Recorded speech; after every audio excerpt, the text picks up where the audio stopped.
வணக்கம். இது வெட்டி பேச்சு, வெட்டியா பேசுறதில்ல. நம்ம வந்துட்டு இப்ப 84வது ஷோல இருக்கோம். 84வது ஷோ. 84வது ஷோ. Okay, okay. இந்த ஷோ வந்துட்டு ஒரு ரொம்ப முக்கியமான விஷயங்கள் நடந்துட்டு இருக்கிற தருவாயில நம்ம இந்த ஷோ வந்து செஞ்சுட்டு இருக்கோம். ஸோ இன்னைக்கு நம்ம ஷோல வந்து தோழர் தினாவும் தோழர் அருணும் இருக்காங்க. வணக்கம். எப்படி இருக்கீங்க? வணக்கம். வணக்கம். நாட்டில் என்ன ஓடிக்கிட்டு இருக்கு? ஆக்சுவலி நாட்டில் வந்துக்கிட்டு பல விஷயம் ஓடுனாலும் டிக்டாக் திறந்தாக்கா ஒரு விஷயந்தான் ஓடுது. ஓகேயா? ஒன்று வந்துக்கிட்டு கோயில் ஹாராம். இந்த கோயில் ஹாராம் தான் வந்துக்கிட்டு ஓடிக்கிட்டு இருக்குது. மலாய்க்காரனுங்க இந்தியனுங்க அடிக்கிறானுங்க, இவனுங்க அவனுங்களை அடிக்கிறானுங்க, இதுதான் ஓடிக்கிட்டு இருக்கு. தீனா நீங்கள்? இல்லை, அதுதான் உண்மை. அதாவது என்னன்னாக்கா நிறைய பிரச்சனைகள் இருக்குது, இதை தாண்டி நிறைய பிரச்சனைகள் இருக்குது. பட் அதெல்லாமே இந்த ஒரு இஷ்யூ வந்துட்டு அப்படியே அதை முழுகடிச்சிட்ட மாதிரி இருக்குது பார்க்குறதுக்கு. பரவலாக எல்லாருமே இதை பற்றி தான் பேசிக்கிட்டு இருக்காங்க. ஸோ இதுதான் இப்போதைக்கு நினைக்கிறேன் ரொம்ப வைரலாக ஆகிட்டு இருக்குது. ஆமாம். ஸோ பார்ப்போம், அதை பற்றி கொஞ்சம் ஆழமாக பேசுவோமோ நம்ம. அப்போ யாரும் ரஜினி கமல் டீசரை பார்க்கல, வந்ததும் தெரியல. நான் பார்த்தேன். நீங்கள் பார்த்தீங்க. அது எப்படிலா ரெண்டு சூப்பர் ஸ்டாரும் உலக நாயகனும் ஒன்றா வர்றது வந்துட்டு அஃப்கோர்ஸ் ஒரு பெரிய இஷ்யூ. பட்டு சரி, இப்போ அந்த படத்துக்கு யார் தான் ஹீரோ? ஐயோ, அதை தான் ரஜினியும் கேட்குறாரு, கமலும் கேட்குறாரு. அந்த படத்தில் டைரக்டருக்கே தெரியல பொழுது ஒன்றும். அந்த கவர்லேயே வந்துட்டு அந்த ஹீரோ யாருன்னு வந்து ஒரு ஒரு க்ளூ இருக்குன்னு சொல்கிறாங்க. பரவாயில்ல, நம்மளுக்கு நாட்டில் வேறு பல விஷயங்கள் இருக்குது, அதை பற்றி பேசுவோம். ஆமாம் ஆமாம், சரி. நம்ம அப்படியே வந்துட்டு இன்றைக்கி வந்து நம்ம ஒரு 4-5 விஷயம் பேசலான்னு நம்ம இங்கே வந்திருக்கோம். இதுவே வந்து டைம் எடுக்கும்னு தோணுது. ஓகே, நம்ம நேராக வந்து முதல் விஷயத்துக்கு போயிடுவோம். முதல் விஷயம் வந்துட்டு நம்ம இப்போ வந்துட்டு எங்கே பார்த்தாலும் ஒரே கட்சிக்குள்ளே சண்டையாக இருக்குது.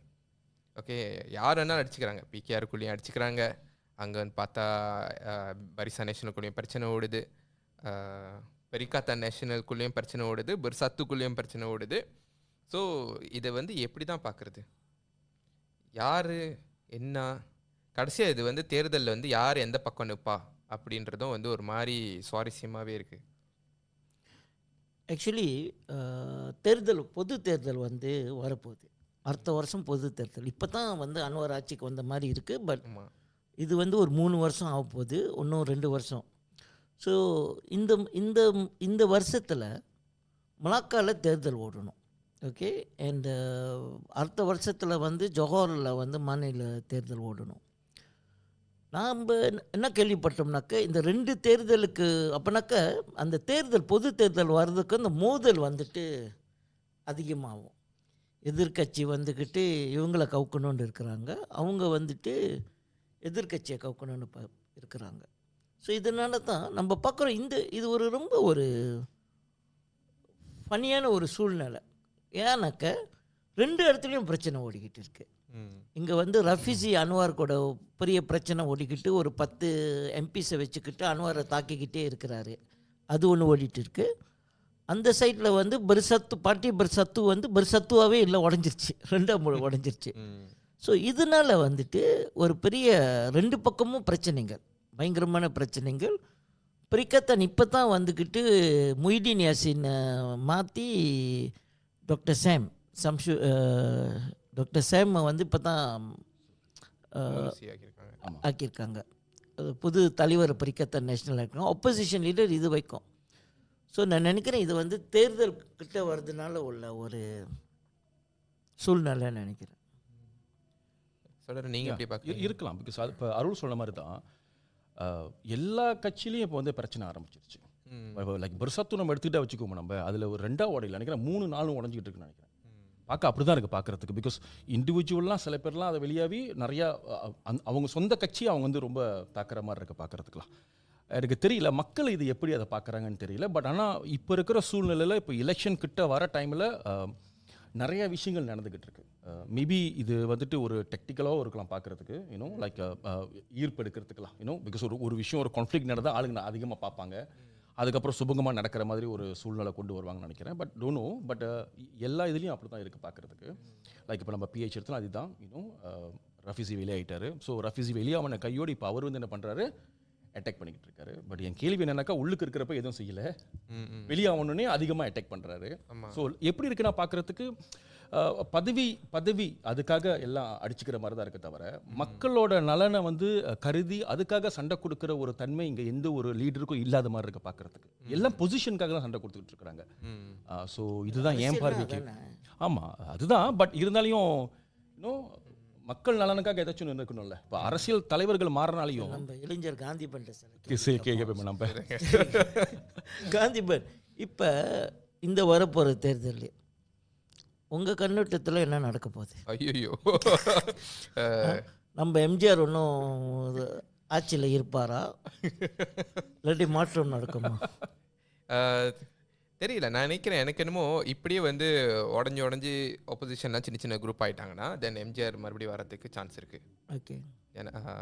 ஆனால் எனக்கு என்னமோ இந்த எலெக்ஷனில் வந்துட்டு இதே மாதிரி சண்டை நீடிச்சுட்டு போயிட்டே இருந்துச்சுன்னா ஒரு 4 முனை போட்டி நடக்கிறதுக்கு சான்ஸ் இருக்குது. பிஹெச் ஒரு பக்கம், அம்னோ ஒரு பக்கம், பெர்சாத்து, அப்புறம் அவங்களோட மொய்தீன் யாசினோட கேங் ஒன்று இருக்குது, அந்த ஐபிஆர் கேங், அவங்களாம் ஒரு பக்கமும், பாசம் ஹம்சா ஜைனுடைய இன்ஃபெக்ஷன் ஒரு பக்கமும் போவாங்களோன்னு எனக்கு தோணுது. 4 உடஞ்சிச்சுன்னா தென் மலே ஓட்டு உடையும். ஸோ எம்ஜிஆர் மறுபடியும் வந்துடுவாருன்னு தோணுது. ஆனால் இப்போ நம்ம பார்த்தோம்னாக்கா ரொம்ப ஸ்டேபிளான இருக்கிறது பார்ட்டி வந்து சரவாக்கில், சபா அண்ட் சரவாக்கில் தான் ஸ்டேபிளாக இருக்குது. ஸோ இப்போ உள்ள சூழ்நிலைலாம் பார்க்கும்போது இந்த மடானி அரசாங்கம் வந்துட்டு தேர்தலுக்கு வந்து மடானியாக வந்து சண்டை போட மாட்டாங்கன்னு ஒரு சூழ்நிலை இருக்குது. ஆமாம். அப்போனாக்கா அம்னு பிஎனும் பிஹெச்சும் ஒன்றா சேர மாட்டாங்க.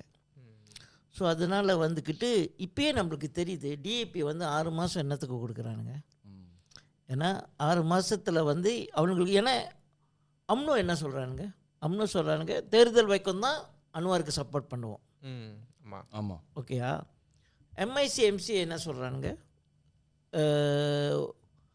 பக்கத்தான் கூட ஒன்றா நிற்கக்கூடாது. ஒன்றா என்னன்னாக்கா இவங்களுக்கு 2 பேருக்கு சீட் இல்லை. ஆமாம். ஸோ பிஹெச் அம்மனா என்ன சொல்கிறானுங்க, ஒன்றா எல்லாத்துக்கும் அதே பிரச்சனை தான். ஆமாம். ஸோ அதனால வந்துட்டு தேர்தல் டைமில் வந்துட்டு நான் நினைக்கிறேன் தனித்தனியாக எல்லாரும் சண்டை போடுவாங்க. ஆமாம்.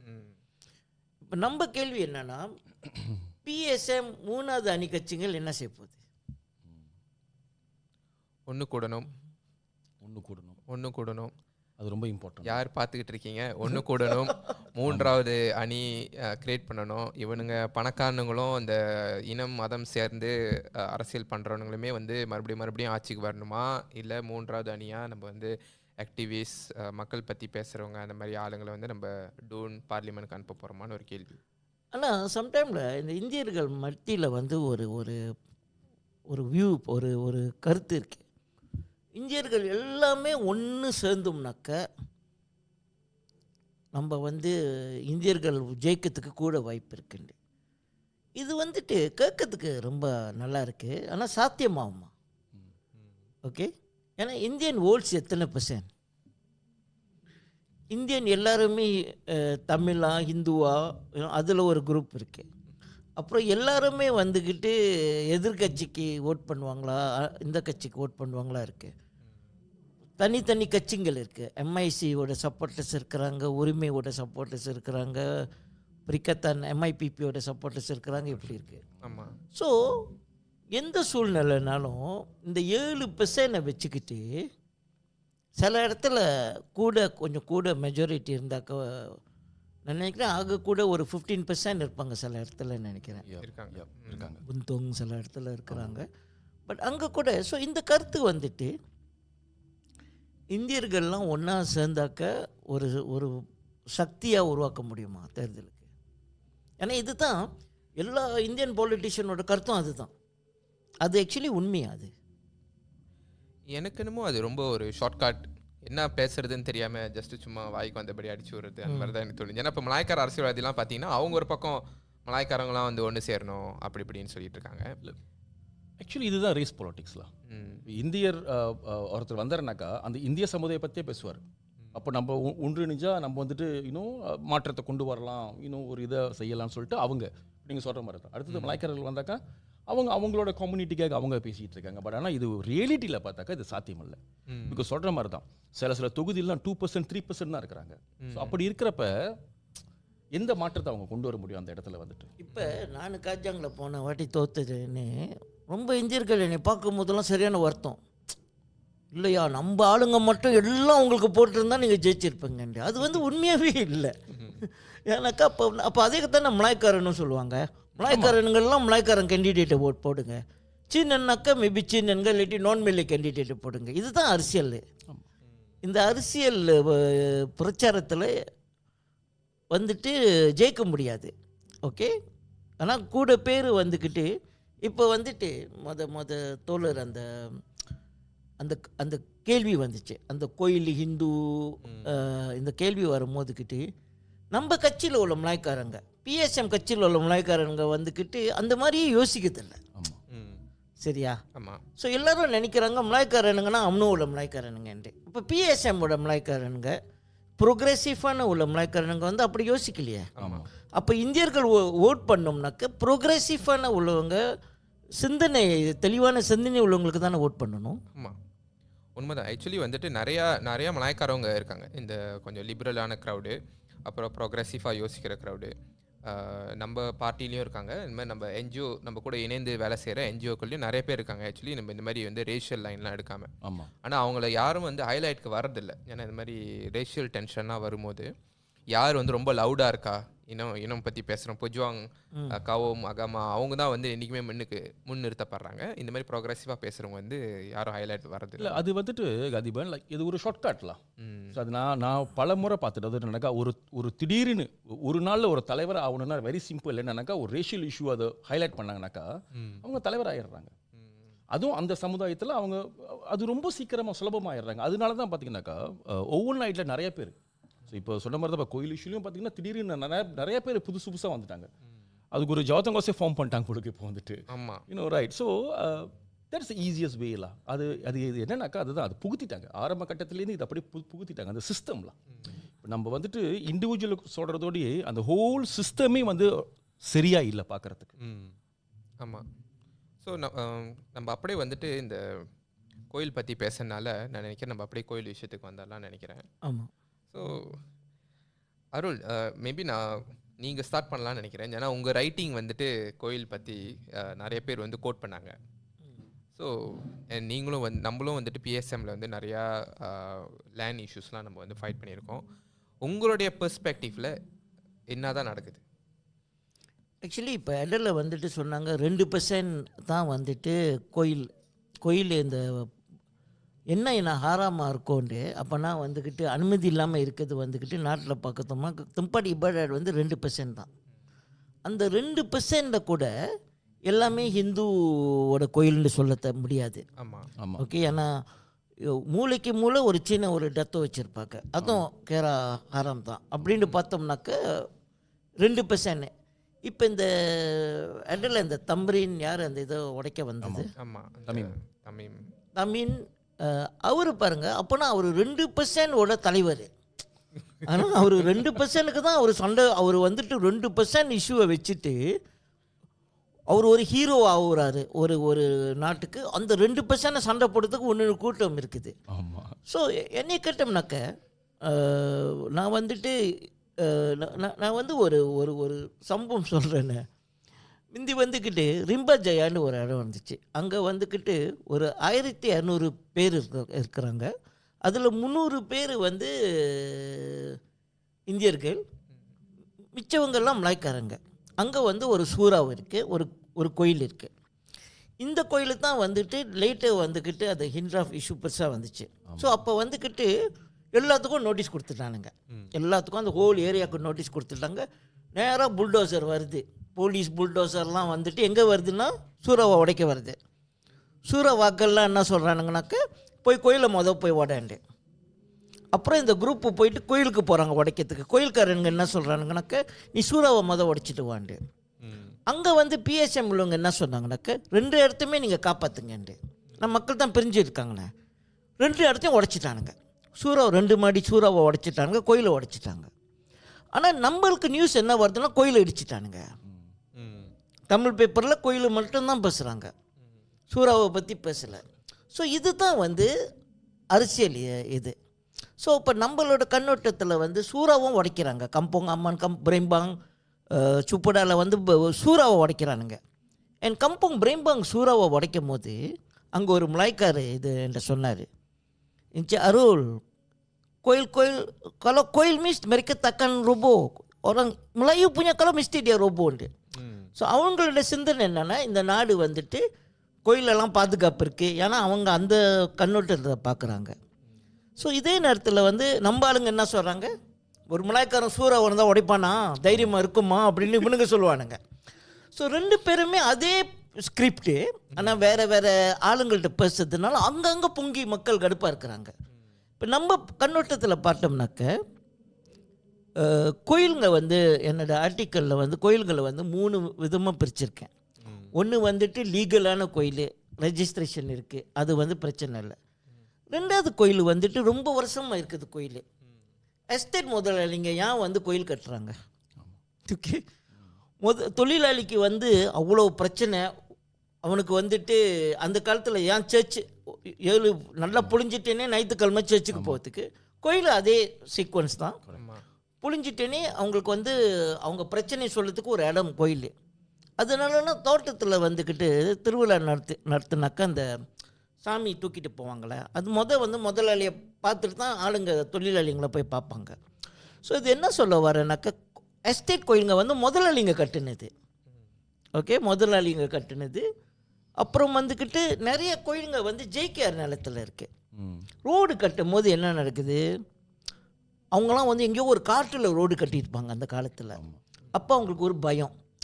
அப்போ வந்து ஒரு கோயில் கட்டிட்டு சாமி கும்பிடுவாங்க. அதனால அது அவங்களுக்கு தைரியம் கிடைக்கிது. காலமாக அந்த கோயில் பெருசாகுது. ஆனால் அப்போ அந்த காலத்தில் யாருக்கும் பிரச்சனை இல்லை, அது எங்கேயோ இருக்குது. டைப்பிங் ஹாஸ்பிட்டலில் பார்த்தோம்னாக்கா கோயில் வந்துட்டேன்னா அப்புறம் ஹாஸ்பிட்டல் வருது. காஜாங்கு பல இடத்துல வந்துங்க ஹாஸ்பிட்டலில் வந்து கோயில்கள் இருக்கும். ஸோ அதுக்கு அந்த காலத்துலேயே இருக்குது. ஸோ அந்த மாதிரி கோயிலுங்க வேறு. அப்புறம் 3வது கேட்டகரி தான் இந்த குடும்பம் கோயில். ஸோ எனக்கு வந்து 2 கேள்வி இப்போதும் கேட்பேன் நான். ஒன்று வந்துட்டு கோயில் வந்து எப்போ கட்டுனாங்க, ரெண்டாவது வந்து அந்த கோயிலுக்கு வந்து ஆள் வருவாங்களா இல்லையாண்டு. ரொம்ப முக்கியமான ஆளுங்க வராட்டி அது வந்து கோயிலுக்கு வந்து அதுக்கு ஃபங்க்ஷன் இல்லை. ஸோ இது நம்ம பார்க்கணும். ஸோ ஆனால் எல்லா கோயிலும் வந்து கோயில் ஹராம் இலீகல் சொல்லுறது வந்து ஏற்றுக்கொள்ள முடியாத ஒரு விஷயம். அதே நேரத்தில் எல்லா கோயிலும் நம்ம ஆதரிக்கிறதும் செய்யக்கூடாது. ஓகே, என்னை பொறுத்த வரைக்கும் மேபி வந்துட்டு ஒன்று இதெல்லாமே வந்து ரொம்ப மதம் சார்ந்த விஷயமாயிடுச்சு. ஸோ வந்துட்டு இந்த லாஜிக்கலாகவே வந்து எதுவும் பேச முடியாத ஒரு சுச்சுவேஷனுக்கு வந்து நம்ம வந்துட்டோம். இன்னொரு கேள்வி வந்து தொடர்ந்து நம்மக்கிட்ட வந்து என்ன கேட்டுக்கிட்டே இருக்காங்கன்னா, ஆக்சுவலி ஏன் வந்துட்டு உங்களுக்கு அவ்வளோ கோயில் அப்படின்ற ஒரு கேள்வி கேட்டுக்கிட்டே இருக்காங்களா 7% மக்களுக்கு, ஏன் வந்து உங்களுக்கு அவ்வளோ கோயில் இருக்குது அப்படின்னு. ஏன்னா நம்மளும் ஆக்சுவலி வந்துட்டு ஒரு இன்ட்ரோஸ்பெக்ட் அப்படின்னா நம்ம வந்துட்டு நம்மளே சமுதாயத்தை ஒரு கல்ச்சரலி நம்ம கேள்வி கேட்கணும். ஆக்சுவலி நம்மளும் அந்த கேள்வி கேட்டுக்கலாம் நம்மளுக்குள்ளேயே. கண்டிப்பாக ஆக்சுவலி வந்து நம்மளுக்கு அவ்வளோ கோயில் அவசியமா, ஒரே ஏரியாவில் 2 கிலோமீட்டருக்கு 2 கோயில் இருக்குது. ஒரு சில ஏரியாலாம் வந்து 2 கிலோமீட்டர் 1 கிலோமீட்டரில் 2 கோயில் இருக்கும். இந்த 2 கோயிலும் வந்து ஒரே இடத்துல இருந்துச்சுன்னா ரிசோர்ஸ் மேனேஜ்மெண்ட்க்கு காசு ஹேண்டில் பண்ணுறதுக்கெல்லாம் சுலபமாக இருக்கும். ஏன் வந்து அது பண்ண மாட்டேங்கிறாங்க, அது பண்ணுறதுக்கு வாய்ப்பு இல்லையா அறவே அப்படின்ற ஒரு கேள்வியும் இருக்கலாம். ஸோ நீங்களும் அந்த மாதிரி சுச்சுவேஷன் வந்து நீங்கள் பார்த்துருப்பீங்களா? இல்லை கண்டிப்பாக. பட் அதான் சொல்கிறேன்ல, லைக் நம்ம மற்றவங்க செய்கிறதுக்கு முன்னே நம்ம போது பார்த்துக்கணும்ல. லைக் இப்போ அருள் சொன்ன மாதிரி அது 3 கேட்டகரி ரைட். ஸோ காலகாலமாக இருக்கிறது, அப்புறம் ஒரு காலகட்டத்தில் சில இது கட்டினது, இதெல்லாம் வந்து பழைய. பட் இப்போ வந்துட்டு என்னன்னாக்கா அதிகமாக திடீர்னு புது கோயிலெலாம் வந்துக்கிட்டு இருக்குது. ஸோ இது தெரில, அப்படி ஒருவேளை அப்படி கட்டுறதா இருந்துச்சுனாக்கா ஒன்றும் ப்ராப்பர் டாக்குமெண்டேஷன் ROIC இதெல்லாம் எடுத்து செய்கிறதா இருந்தால் பிரச்சனை கிடையாது. பட் என்னன்னாக்கா லைக் உள்ளுக்கு புந்து சொந்தமாகவே கட்ட ஆரம்பிச்சிடுறாங்க. ஸோ சம்டைம்ஸ் அதை நம்ம பார்க்குறப்ப அதை ஏற்றக்கூடிய ஒரு விஷயமா தெரியல. இப்போ நம்ம கேட்குற மாதிரி தான் நம்மளோட 7%க்கு நம்மளுக்கு ஏன் இவ்வளோ இன்னும் இப்போ நீங்கள் நான் நெகிரிஸில் பார்த்தீங்கன்னாக்கா அதிகமான கோயில் இருக்கும். ரந்தாவ் சைட்லாம் போனீங்கன்னா அதிகமான கோயில் இருக்கும் பார்க்குறது. பட் ஆனால் நம்ம தூசு பிகாஸ் அதெல்லாம் காலகாலமாக இருக்கிற கோயில், பிகாஸ் அதிகமான எஸ்டேட்ஸ் இருந்த இடம். இப்போ எல்லா எஸ்டேட்லையும் ஒரு கோயில் இருக்கும் பார்க்குறதுக்கு. ஏன்னா அதே சமயத்தில் நிறையா புது கோயிலும் உருவாகிட்டு இருக்கு. ஸோ இதுதான் இங்கே பிரச்சனைகள் இருக்குதுல்ல. ஸோ இண்டிவிஜுவலி ஒன்றும் நான் என்ன பயப்படுறேன்னாக்கா, இப்போ இருக்கிற இந்த சிச்சுவேஷன் நடக்கிறதுல நம்மளோட இளைஞர்கள் வந்து அது புரிஞ்சிக்காம அது ப்ரோவோக்காக எடுத்துக்குவோன்னு பயமாக இருக்குது. பிகாஸ் நினைக்கிறேன் இன்றைக்கி கூட ஒரு ரீசன் ஒரு இஷ்யூ ஓடிடுச்சு நினைக்கிறேன். அப்போ அது தெரியல, மேபி இதனால தாக்கமா என்னென்னு தெரியாது. நினைக்கிறேன் யூனிவர்சிட்டி ஸ்டூடெண்ட் பாஹாங் ஸ்டூடெண்ட் அந்த புக்கை மெதிச்சது. பிகாஸ் என்னன்னாக்கா இந்த வாட்ஸ்அப் இந்த டிக்டாக் இதுவாக சொல்லலை. இப்போ வந்துட்டு நிறைய பேர் வந்துட்டு யூனிவர்சிட்டி மீடியா சோஷியலுக்கு பலியாகிக்கிட்டு இருக்கிறாங்க. யூனோ, ஸோ செலக்டிவாக போகுது கரெக்டாக. பட் இப்போ என்னோட டிக்டாக் திறந்தாக்கா இந்த மாதிரி இஷ்யூஸ் தான் அதிகமாக வரும், இந்தியர்கள் இஷ்யூஸ் தான் அதிகமாக வரும். மலாய் சமுதாயத்தில் நடக்கிற விஷயங்கள் எதுவுமே அவ்வளோ வராது, ரொம்ப குறவாக இருக்கும் பார்க்குறதுக்கு. அது எப்படி இந்த பேப்பர் எப்படி ஓடுனுச்சோ அதே மாதிரி தான் இதுவும் ஓடிக்கிட்டு இருக்கு பார்க்குறதுக்கு. ஸோ இப்போ பையங்கள்லாம் வந்துட்டு லைக் இன்னும் சென்சிட்டிவாக ஆகிடுறாங்களா, இன்னொரு இது ஒன்னொரு காலகட்டத்துக்கு என்ன நடக்க போகுது இது வந்துட்டு இன்னொரு. So and I think the government should இன்டர்ஃபியரா சீக்கிரமாக இது வந்துட்டு அவங்க உள்ளுக்கு நுழையணும்.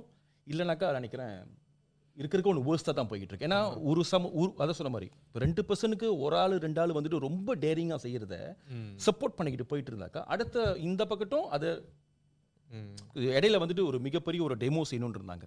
பட் ஃபைனலி கேன்சல் ஆச்சு ஏன்னா மூடி வரனால. இந்த பக்கட்டும் ஒரு டெமோ செய்யணும்னு இருந்தாங்க இந்து இதுன்ட்டு. ஆக்சுவலி அது ராங். கேன்சல் ஆகல, போலீஸ் வந்து அதை நிப்பாட்டி. ஆமாம் சார், அது போலீஸ் நிப்பாட்டினாங்க. இந்த பக்கத்து வந்து நம்ம கேன்சல் பண்ணிட்டோம் அப்படி சொன்ன மாதிரி இருந்துச்சு. ஆமாம், ரைட், ஓகே. ஸோ ஆக்சுவலி அது செய்ய தேவையில்ல. ஏன்னா அது இருக்க ஒன்றும் டென்ஸாக தான் ஆகிக்கிட்டு இருக்கு பார்க்குறதுக்கு. நம்ம கொஞ்சம் ரேஷனலாக ப்ராப்பராக யோசிச்சோம்னாக்கா இவங்கெல்லாம் நம்ம ப்ரூவ் பண்ணவே தேவையில்லை. இவங்கெல்லாம் யார்? Nobody, right. ஒரு ஆள் 2 ஆள் எதுக்கு இப்போ மலேசியா முழுசும் பேசுனா யார் வச்சா? நம்ம தான் வச்சோம் பேசுறதுக்கு, ரைட். பட் இது சுலபமாக முடிக்கணும்னாக்கா ஐ திங்க் அரசியல் ரீதியாக அது நுழையணும். அது வந்துட்டு இன்னொன்று நீங்கள் அந்த அல்காரிதம் ஃபேஸ்புக் திறந்தாலே அது வருது அப்படின்னு சொன்னீங்களே. ஆமாம், அது வந்து ஆக்சுவலி வந்து நானும் அதை கவனித்தேன். ஏன்னா நீங்கள் வந்து ஒரு போஸ்ட் வந்து நீங்கள் தட்டி பார்த்துட்டிங்கன்னா ஃபேஸ்புக்கில் அதுவே தான் வந்துகிட்டு இருக்கும் தொடர்ந்து. நீங்கள் வந்துட்டு நீங்கள் அவங்கள ஃபாலோ கூட பண்ணியிருக்க மாட்டீங்க, ஆனால் அவங்க பண்ணுற போஸ்ட் வந்துட்டு வந்துகிட்டே இருக்குது. இது ஆக்சுவலி வந்து ரொம்ப ஆபத்தான ஒரு விஷயம். ஏன்னா வந்துட்டு இந்த விஷயம் ஃபுல்லாக நிறையாவே மிஸ் இன்ஃபர்மேஷன் இருக்குது. நிறைய பேர் ஏஐ பாய்க்கிறாங்க ஆக்சுவலி இன்ஃபர்மேஷன் தேடுறதுக்காக. ஏஐயோட அக்யூரஸியே வந்துட்டு ஆக்சுவலி ஒரு 60 to 80% தான் சொல்கிறாங்க சாட் ஜிபிடியோட அக்யூரஸியில். அப்படின்னா சும்மா வந்துட்டு ஒரு கருத்து போட்டுட்டு எனக்கு இது வந்து நீ எனக்கு அட்டாக் பண்ணுறதுக்கு பாயிண்ட்ஸ் கொடுன்னா அது சாட் ஜிபிடி கொடுக்கும். அவங்க வந்துட்டு அதை தூக்கி வந்து கண்டிப்பாக சேர்த்து சாப்பிட்ருவாங்க. ஏன்னா அதை வந்து மக்கள் படிப்பாங்க, படிக்க அதை ஒண்டி தான் பார்க்குறாங்க. ஃபேஸ்புக் திறந்தாலே மீண்டும் மீண்டும் மீண்டும் அதை பார்க்கும்போது அவங்க வந்துட்டு ரொம்ப ரேஷியல் பயஸோட ஆகிறதுக்கும் அவங்களுடைய புரிந்துணர்வு வந்துட்டு இந்த விஷயத்தில் வந்து ரேஷனல் இல்லாமல் ஆகிறதுக்குமே வந்து ஆக்சுவலி ரொம்ப பெரிய சான்ஸ் இருக்குது. அது ரொம்ப பயமான ஒரு விஷயமா இருக்குல்ல பார்க்குறதுக்கு. ஆமாம், பட் இது பார்த்தோம்னாக்கா ஷோ ரேசிசம்லாம். இப்போ வந்துட்டு இப்போ 1947 இந்த சோஷியலிஸ்ட் ஃப்ரான்லாம் அந்த டைம் அந்த காலகட்டத்தில் வந்து புத்ரா ஏஎம்ஜே வந்து ஒரு லம்பாக பர் படுவான் மாதிரி நங்கீஸ் பர் கவுமான் மாதிரி ஒரு லம்பாக ஃபார்ம் பண்ணுன்னு சொன்னாங்க. அந்த மாதிரி ஒரு லம்பாக்காவில் வந்து எல்லா இனமும் இருக்கிறாங்க. இப்போ மலேசியாவில் பார்த்தாங்கன்னா அந்த ஹிந்து கிறிஸ்டியன் புத்திசம் அந்த குரூப்பில் வந்து இஸ்லாம் இருக்க மாட்டாங்க. ஏன்னா அவங்க சொல்கிறாங்க இவங்க கூட நாங்கள் ஒரு தராஃப் இல்லை. ஸோ ஜபத்தான் ஒரு படுவான் நகராக வந்துக்கிட்டு ஸோ அந்த டைமில் 47 வந்துட்டு புகாருடின் ஹெல்மி அந்த காலகட்டத்திலாம் வந்துக்கிட்டு ஒரு குரூப் எல்லா இனமும் இருந்தாக்க அப்போ எல்லா இஷ்யூவும் உதாரணத்துக்கு வந்து இந்திரா காந்தி இஷ்யூ வந்துக்கிட்டு ஒரு ஃபேமிலி பிரச்சனை, அது ஒரு தேசிய பிரச்சனையாகிடுச்சு எனக்கு. அப்போனாக்க அந்த டைம் இப்போ அந்த லம்பாக இருந்துச்சுனாக்க இந்திரா காந்தி பிரச்சனை வந்து அங்கே போய் பேசுவாங்க, அங்கே வந்து ஒரு சொல்யூஷன் கொடுக்க முடியும்.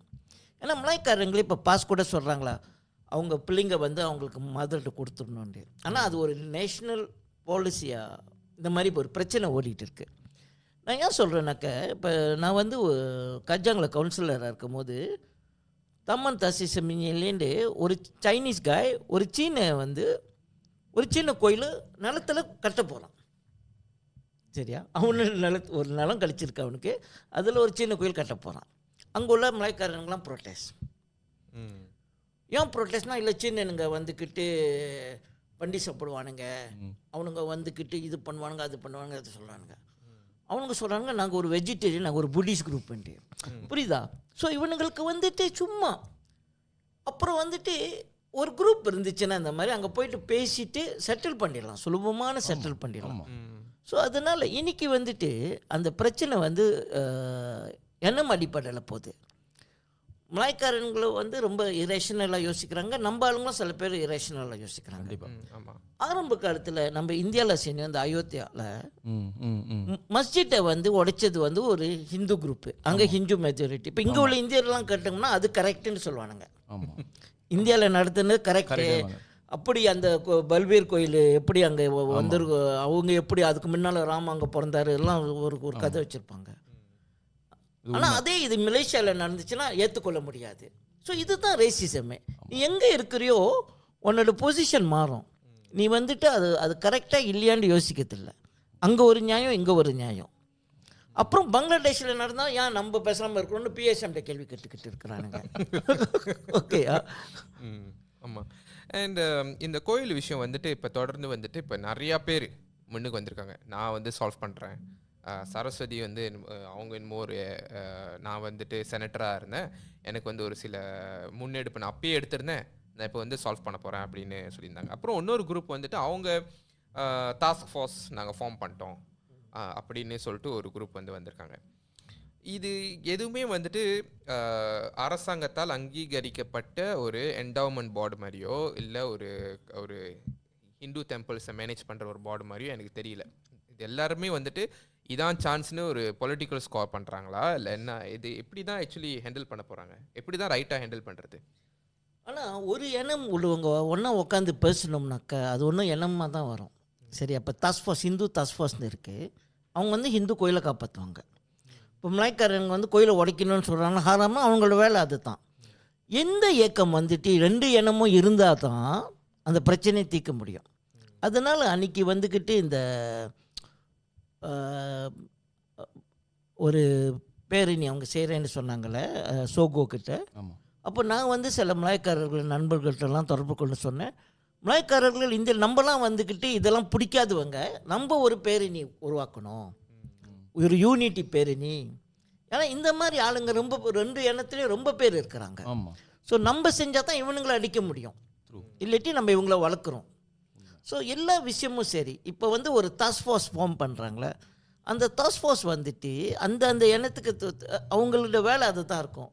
ஸோ ஜாயினாக ரிசால்வ் பண்ண பார்க்கணும். என்னையை கேட்டோம்னாக்கா ரிசால்வ் பண்ணுறதுக்கு வாய்ப்புகள் இருக்குது. ஆனால் அரசியல்வாதிங்க, மலாய்க்காரங்கள் அரசியல்வாதியும் சரி, இந்தியர் அரசியல்வாதியும் சரி, அவங்க வந்துக்கிட்டு ஒரு சூழ்நிலை வந்தாக்கா நேர்மையாக பேச மாட்டாங்க. அவங்க இனம் சப்போர்ட் பேருன்னு பேசுவாங்க. இவனுங்க பேசாட்டியும் ஆள் இவங்களை போட்டு அடிப்பானுங்க.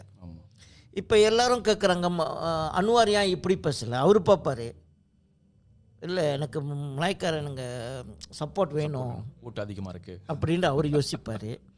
அப்புறம் இந்தியன் உள்ளவர் பேசாட்டி இவன் ஏன் பேசலை, வேறு இஷ்யூலாம் பேசலாம், இதில் பேச மாட்டேங்கிறான்ட்டு ஆளுங்களையும் தூண்டி விட்டுட்டு, ஓகே இனம் அடிப்படையில் ஆளுங்களை தூண்டி விட்டுட்டு அப்புறம் அவங்க ஏன் இப்படி பேச மாட்டேங்கிறாங்க, இவங்க ஏன் இப்படி பேச மாட்டேங்கிறாங்கன்னா ரேஷனல் இல்லாத ஒரு கேள்வி தானே அது. பட் அருள், பட் நீங்கள் பார்த்தீங்கன்னா இந்த கோயில் நிலங்கள்லாம் வந்துட்டு அண்டர் ஸ்டேட் தானே வருது. ஆமாம் ஆமாம். ஏன் எந்த ஸ்டேட் யாருமே வந்து இதை தலையிட மாட்டுறாங்க? எனக்கு அது ஒரு மிகப்பெரிய கேள்வியாக இருக்குது. பிகாஸ் ஒவ்வொரு ஸ்டேட்லும் ஒரு பிரச்சனை ஓடுறப்ப அங்கே உள்ள எம்பிஓ இல்லை அங்கே உள்ள எக்ஸ்கோவோ இறங்கி செய்யலாம். ஏன் எல்லாரும் வந்து ஃபெடரலாக தான் வந்துட்டு ஃபோக்கஸ் பண்ணிக்கிட்டு இருக்காங்க எனக்கு தெரியல. எனக்கு ஆக்சுவலி நீங்கள் சொன்ன மாதிரி ரொம்ப சுலபமாக ரிசால்வ் பண்ணலாம் ஸ்டேட் பாரி போனாக்கா. ஆமாம். எம்பிஏ ஒரு அனௌன்ஸ் கொடுக்கலாம், ஓகே இதுக்கப்புறம் யாருமே இதை செய்ய வேண்டாம். ஸோ நம்ம வந்துட்டு நம்மளோட வளர்த்துக்கொள்ள மஜஸ்ட் பண்ணுறாங்க, நம்ம எல்லாமே நம்ம எல்லாம் இணைஞ்சு நம்ம வந்து செய்கிறோம் போகிறோம் அண்ட் ஒரு போலீஸ் ஃபோர்ஸ் அதெல்லாம் செய்கிறோம். நம்ம வந்துட்டு அது ஒரு டெக்னிக்கல் மூவ் பண்ணாங்கனாக்கா ஐ திங்க் இதை சால்வ் பண்ண முடியும். ஈஸி.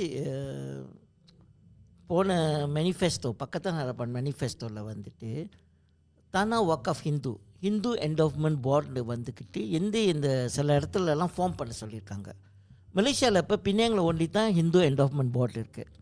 ஹிந்து என்டோவ்மெண்ட் போர்டுனால் எல்லா கோயிலுங்களும் அந்த அந்த ஸ்டேட் உங்களுக்கு வந்து அந்த போர்டு கீழே வந்துடும். ஓகேயா? ஸோ அப்போ தான் அவங்க தான் ஆத்தாரிட்டி. அது கவர்மெண்டோட கிடைக்கிறது ஒரு ஆத்தாரிட்டி அவங்களுக்கு. ஸ்டேட் கவர்மெண்ட் கீழே வரும் அது. ஸோ அப்போனாக்கா வந்துக்கிட்டு அவங்க தான் பிரச்சனையை பார்ப்பாங்க. அது நம்மள்ட்ட இல்லை. மலாய்க்காரர்கள் சூறாவுக்கெல்லாம் ஜாக்கியம் இருக்காங்க. கிறிஸ்தவங்களுக்கு வந்து ஒரு இயக்கம் இருக்குது. இந்துங்களுக்கு அந்த இயக்கம் இல்லை. இந்து சங்கம் இருக்காங்க, அது ஒரு என்ஜிஓ. அவங்களுக்கு பவர் இல்லை. ஸோ அதனால இந்த ஹிந்து என்டோவ்மெண்ட் போர்டு செய்யணும். நான் முந்தி சொன்ன மாதிரி தான் ஸ்லேங்கோவில் வந்து 2008 ஆட்சிக்கு வரும்போது என்ன செஞ்சாங்கனாக்கா சொன்னாங்க, எந்த கோயில் இருக்கோ பெஜாபர் தானாட்ட சொன்னாங்க, நீ லிஸ்ட் பண்ணி பெஜாபர் தானாக்கு கண்டிப்பாக தெரியும் நம்ம கோயில் இருக்கா இல்லையா, நீ லிஸ்ட் பண்ணிட்டு அப்புறம் வந்துட்டு இவங்கள்ட்ட சொன்னானுங்க, யார் யார் கோயில் வச்சுருக்கீங்களோ 1 மாதம் கொடுக்குறோம், நீங்கள்லாம் வந்து ரெஜிஸ்டர் பண்ணணுன்ட்டு. அப்போ எல்லாம் ரெஜிஸ்டர் பண்ணிட்டேனே அப்புறம் வந்துட்டு தான் 100 வருஷத்து கோயிலுக்கு மேலே வந்துட்டு அவங்களுக்கு அதே ரெஜிஸ்டர் பண்ணுறட்டி நிலத்தில் கொடுக்கணும், இல்லாட்டி ரோடில் வந்தால் ரீலொகேஷனு. ஸோ அந்த கோயிலுங்களை வந்து ரெஜிஸ்டர் பண்ணும், ஆடிட்டிங் சொல்லுவாங்க. இது வந்து எல்லா லேண்ட் ஆஃபீஸ்க்கும் செய்ய முடியும் நம்ம. அண்ட் அப்புறம் வந்து அதை ரிசால்வ் பண்ணணும். ஆமாம். ஸோ நீங்கள் தீனா சொன்ன மாதிரி கரெக்ட், இது ஒரு ஸ்டேட் இஷ்யூ, ஸ்டேட் கவர்மெண்ட். இன்னொன்று வந்துட்டு இப்போ கிளாந்தான் சொல்லுவாங்க, பாரு எங்கள் இடத்துல பிரச்சனையே இல்லைன்ட்டு. ஆஃப்கோர்ஸ்ல அப்போ ஒரு கேள்வி இருக்குது எனக்கு. கிளாந்தானில் என்ன கேள்வி கேட்டாலும் அந்த பாஸ் என்ன சொல்லுவாங்கன்னா, உலகத்தோடைய ஆசியாவோடைய பெரிய புடா ஸ்டாச்சு வந்து கிளாந்தானில் இருக்குன்ட்டு. ஆமாலா, அங்கே வச்சாக்க எவனுக்கும் பிரச்சனை கொடுக்க மாட்டான். ஏன்னா அங்கே அது ஒரு இஷ்யூ இல்லை. அதே ஒரு புத்தர் சிலத்தை சிலைங்களை வைக்க முடியுமான்னு கேளுங்க. ஸோ இது வந்துக்கிட்டு அவங்க வந்துக்கிட்டு நாங்கள் மல்டி ரேஷியலு. ஸோ கிளாந்தானில் வந்துக்கிட்டு ஒரு புடா பெரிய ஸ்டாச்சு வைக்கிறது பிரச்சனை இல்லை. ஓகே. ஆனால் இப்போ சில பேர் கேள்வி கேட்குறாங்க, இந்த கோயிலில் யாருமே, இந்த இடத்துல யாருமே இல்லை, ஏன் வந்து கோயில் கட்டுறாங்கன்னு. ஸோ இதில் நிறைய பிரச்சனைகள் இருக்குது, நிறைய கான்ட்ரடிக்ஷன்ஸ் இருக்குது. ஆனால் என்னவோ அருள், கடைசியாக அந்த 3 பேர்த்துக்கு வந்து கண்டிப்பாக அடுத்தது எலெக்ஷன் சீட் கிடைக்கும்னு நினைக்கிறேன். இது வந்துட்டு தேவையில்லாத விஷயம் சொல்ல முடியாது, முக்கியமான இஷ்யூ தான். ஆனால் ரொம்ப வேற மாதிரியான ஆங்கிளில் கொண்டு போய்கிட்டு இருக்கிற மாதிரி இருக்கலாம். என் நம்ம ஃபோக்கஸ் ரொம்ப அங்கே போய்கிட்டு இருக்கு. ஐ திங்க் அதை தாண்டி நம்மளுக்கு ஒன்றும் நிறைய பிரச்சனைகள் இருக்குன்னு நினைக்கிறேன் நம்மளுக்கு. ஆமாவா இல்லையா? இல்லை மலேசியாவில் இல்லை இப்போ சம்ரி வினோட் எடுத்துக்கோமே, ரொம்ப பேர் சொல்கிறாங்க, இவன் பேர்லாம் சொல்லி இவனை ஃபேமஸ் ஆக்காம சம்ரி வினோட் வச்சுக்கோங்க. அதே மாதிரி இப்போ மலேசியாவில் வந்துக்கிட்டு இஸ்லாமை வந்து கன்வெர்ட் பண்ண முடியாது. ஆனால் அதே மாதிரி ஒரு மலாய்க்காரங்க வந்துட்டு நாளைக்கு ஹிந்துவாக கன்வெர்ட் பண்ணிட்டு அவங்க இனத்தை அட்டாக் பண்ணால் எப்படி இருக்கும் சொன்னாங்க. அது வந்து அவங்களுக்கு புரியணும் அது. ஸோ இந்த கடுப்பு சம்ரி வினோட் மேலே இது தான். நீ வந்து கன்வெர்ட் அவுட் பண்ணிவிட்டு நீ வந்துட்டு அவன் என்ன சொல்கிறானோ, ஆனால் அவனுக்குன்னு ஒரு சப்போர்ட் இருக்குது. ஸோ இதுதான் வந்துட்டு ரேசிசம்லாம். ஓகே, இனம் பிரச்சாரம் வந்துக்கிட்டு இதுதான் பிரச்சனை. இல்லை, மேபி சில பேர் அடிக்டாக இருக்கலாம் நினைக்கிறேன், வைரல் ஆகுவாங்க அப்படின்ட்டு. ஐயோ, அது ஒரு பெரிய இப்போ உள்ள ஜெனரேஷன் அப்படி தான் இருக்குது. பிகாஸ் இந்த பிளாட்ஃபார்ம் தான் எப்படி வைரல் ஆகலாம். ஈவன் நிறைய விஷயங்கள் பார்த்தா வைரல் ஆகிற விஷயம் என்ன விஷயம் இருக்கும், குன்ட்ரோ இஷ்யூ தான்.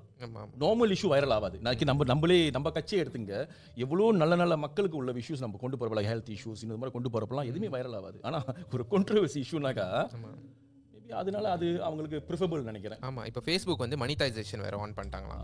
நீங்கள் வந்து எவ்வளோ வைரல் ஆகிறீங்களோ அவ்வளோக்கு உங்களுக்கு காசு வரும். ஸோ அதனால தான் வந்து ஒரு சில அக்கௌண்ட் வந்துட்டு 2 மணி நேரத்துக்கு ஒரு தடவை கோயிலாராம்னு ஸ்டேட்டஸ் போட்டுக்கிட்டே இருப்பாங்க. நான் பிஎஸ்எம் ஏதாச்சும் யோசிக்கணும் அருள் வைரல் ஆகிறதுக்கு. இல்லை, சம்டைம்ஸ் நான் யோசிப்பேன், இவங்க வந்துக்கிட்டு ஒரு பொருள் வந்துட்டு வித்துட்டு இருப்பாங்க, மலையில் பேசுவாங்க, திடீர்னு ஒருத்தன் கமெண்ட் பண்ணுவான், ஏன் தமிழ் தெரியாதா? ஆமாம், சரியா, எனக்கு புரியாது. அவங்க வந்து ஒரு மலேசியனை இருந்துக்கிட்டு எல்லாத்துக்கும் ஒரு பொருளை விற்க பார்க்கும் போது அந்த பிரச்சனை வந்துக்கிட்டு, ஏன் உனக்கு மலாய் தெரியாதா? இல்லை அருள், அது கூட பரவாயில்ல. ஒன்று பார்த்தீங்கன்னா ஒரு புடவை வைப்பாங்க, அதில் 200 பேர் நல்ல விஷயம் சொல்லியிருப்பாங்க, ஒரு ஆள் மட்டும் கொஞ்சம் பேசியிருக்காங்க தெரியுமா, அதை எடுத்து அந்த ஹைலைட் பண்ணி அதை அட்டாக் பண்ணுவாங்க பாருங்க. எனக்கு அது இது ட்ரெண்ட் ஆகிடுது. அன்னைக்கு ஒருத்தர் சொன்னார், இப்போ தமிழில் இந்த கொச்சை வார்த்தைலாம் பேசும்போது அதுக்கு சென்சர்ஷிப் பண்ண முடியாதான். புரியுதா? அந்த சிஸ்டம் வச்சுருப்பாங்க. தெரியாது சிஸ்டத்துக்கு. யா த்ரூ. ஸோ இப்போ நீ இங்கிலீஷில் கெட்ட வார்த்தை பார்த்தா அதுக்கு தெரிஞ்சிடும். இது வந்து அது வந்து செல்ஃப் ரெகுலேட் பண்ண முடியும். தமிழில் இந்த கொச்சை வார்த்தை இதெல்லாம் பயங்கரமாக பேசுகிறானுங்களோ, பயங்கரமாக லைக் வேறு கிடைக்குது. ஆமாம் ஆமாம், ஏன் இருக்குது, டிக்டாக்ல அது இருக்குது. லைஃபாக செய்கிறப்ப நீங்கள் டிக்டாக்ல ரிஜிஸ்டர் பண்ணாமல் இருந்து நீங்கள் எனக்கு வாட்ஸ்அப் பண்ணுங்கள், கால் பண்ணுங்கன்னா அந்த லைஃப் பேன் ஆயிருமா. அதனால தான் எனக்கு புலனம் செய்யுங்க தமிழில் சொல்கிறது. ஸோ தட் அவங்களுக்கு அது தெரியாத லைஃப் ஓடும். அல்காரிதம் பற்றி புரிஞ்சிக்கவே நம்ம வந்து ஒரு செஷன் செய்யணும் போல. அதான். ஆனால் பட் இது கந்திபன் ஜஸ்ட் இந்த டாப்பிக்கை முடிக்காத முன்னால் நான் நினைக்கிறேன் வந்துக்கிட்டு நிறையா இப்போ பிஎஸ்எம் தலைவர் டாக்டர் நசீர் மலாய்க்காரு அந்த வீடுங்க இந்தியர்கள் வீடை உடைக்க போகும்போது அவர் பிடிப்பட்டார். ஆமாம். அப்புறம் கம்போங் பிரேம்பாங் வந்துட்டு மலாய்க்காரன் கம்போங்கும் நாங்களாம் பிடிப்பட்டோம், இந்தியர்கள்லாம் பிடிப்பட்டோம். ஸோ இதுதான் வந்துட்டு என்ன வித்தியாசம் நம்ம காட்ட வரோம்னாக்க, நம்ம இனம் அடிப்படையில் பார்க்குறோம், வர்க்க அடிப்படையில் பார்க்குறோம். அதனால் வந்துக்கிட்டு நம்ம வந்துக்கிட்டு எந்த மலாய்க்காரர்கள் நம்மளை வந்து நம்ம இயக்கத்துக்கு கொண்டுட்டு வரோம், அதே மாதிரி இந்தியர்களும் சரி, இந்த மாதிரி சிந்தனை உள்ள இந்தியர்கள், வர்க்க சிந்தனை உள்ளவங்க, மலாய்க்காரனை தாக்கணும்னு இருக்காதவங்களும் ஒன்றா சேரணும். ஸோ இவங்கெல்லாம் கூட பேர் ஒன்றா சேர்ந்தோம்னா தான் அதுதான் நாட்டுக்கு நல்லது. அப்புறம் வந்து இந்த இஷ்யூலாம் வராது, யூஇசி இஷ்யூ, பூமி புத்திர இஷ்யூலாம் வராது. ஏன்னா முக்கால் பேர் வந்துட்டு ஒரு இதை அக்செப்ட் பண்ணுறோமே, அந்த மாதிரி ஒரு சமுதாயத்தை நம்ம உருவாக்க பார்க்கணும். நம்ம பார்க்குறது வந்து வெறும் பணக்காரன் ஏழை அந்த கணக்கில் தான் நம்ம பார்க்குறோம். ஏன்னா நிறைய பேர் வந்து இப்போ எனக்கும் வந்து அந்த ஒரு ஃபீலிங் இருக்குது, என்ன எல்லாம் நிலத்துக்கு அடிச்சுக்கிறாங்களே, நான் எதுக்கு அதை பற்றி அடிச்சுக்கணும், எனக்கு சம்பளமே பத்தல வீடு வாங்குறதுக்கு, நான் எதுக்கு போயிட்டு ஒரு யாரோட நிலத்தை பற்றி நான் உட்காந்து யோசிச்சிருக்கேன். அதுதான் வந்து நினைக்கிறேன் ஜெனரலி ஒரு யங் பீப்புளோட ஃபீலிங். இந்த இஷ்யூ உங்களுக்கு இருக்கிறது பிரச்சனையும் கூட. அதில் இதில் நான் உட்காந்துக்கிட்டு யாருக்கு நிலம் கிடைக்குது, அந்த நிலத்துல என்ன ஸ்ட்ரக்சர் இருக்கு, எனக்கு வீடு வாங்கவே காசு இல்லை. ஆனால் சாரி, இது பணக்காரங்க இஷ்யூ கொண்டுட்டு வரும்போது எனக்கு ஒரு இஷ்யூ தோணுது. சீஃபீல்ட் எஸ்டேட்டு. சீஃபீல்ட் எஸ்டேட்டு வந்து எஸ்டேட் நிலம். எஸ்டேட் நிலத்தில் ஒரு கோயில் இருக்குது. அந்த கோயிலை வந்துட்டு ஆர்டர் எடுத்தது ஒரு சீன கம்பெனி. ஆனால் அந்த சீன கம்பெனி வந்துக்கிட்டு மலாய்க்கார கேங்ஸ்டரை வச்சு உழுக்கு போட வச்சோம். ஆமாம்.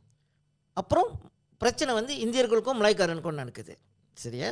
அப்புறம் அதில் வந்து ஒரு ஃபயர் பிரிகேட் அடிபுறுத்தரை வந்து இறந்து போகிறாரு.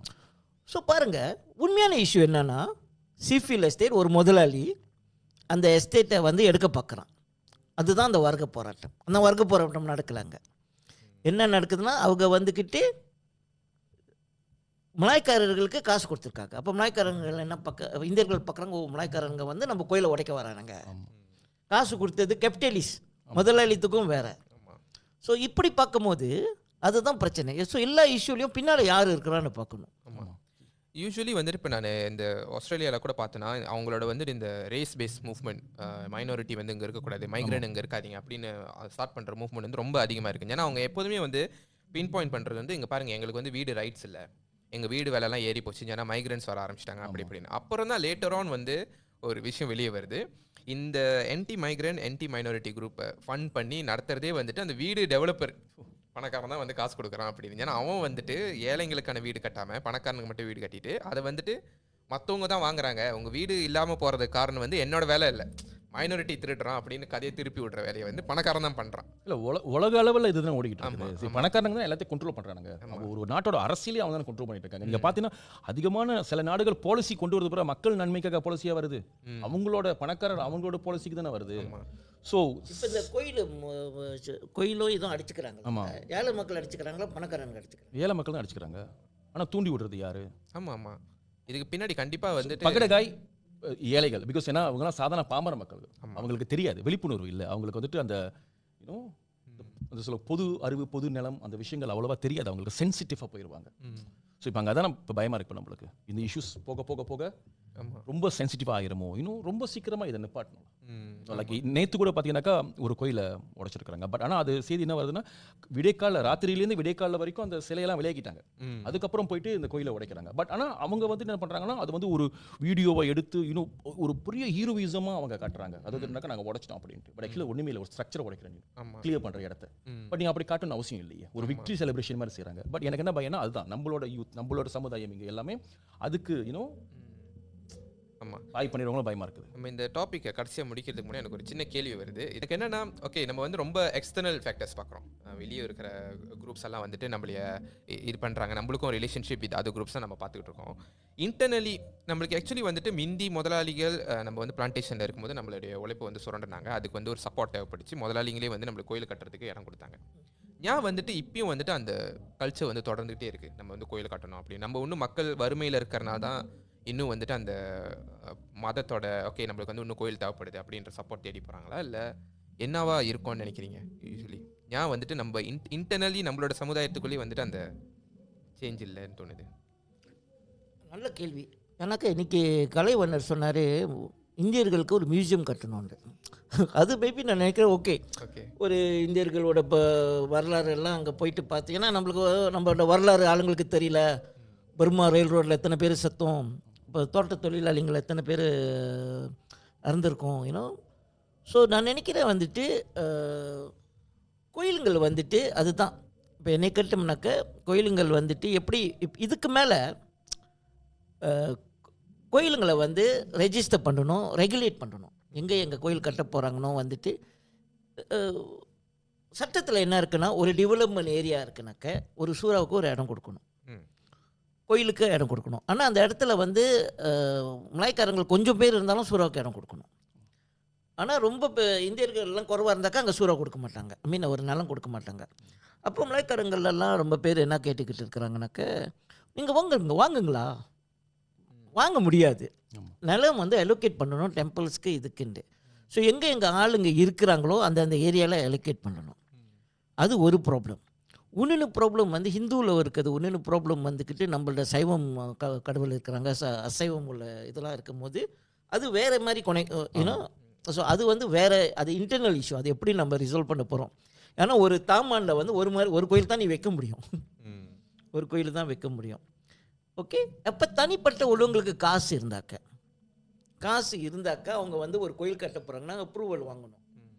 அண்ட் இப்போ இந்த கோயிலுங்கள்லாம் பார்த்தோம்னாக்க ரொம்ப பேர் வந்துக்கிட்டு கோயிலை வச்சுக்கிட்டு என்னத்துக்கு கோயிலுக்கு வச்சுக்கிறாங்க, வியாபாரம்க்கு செய்கிறாங்க. ஓகே, நம்ம பார்க்குறோம் வந்துட்டு நிறையா நம்ம இந்த கிறிஸ்தவங்கள்லாம் பார்க்குறோம், நிறையா அவங்க சர்ச்செலாம் வச்சாக்க நிறையா சோஷியல் ப்ரோக்ராம் வைப்பாங்க, எஜுகேஷன் ப்ரோக்ராம்.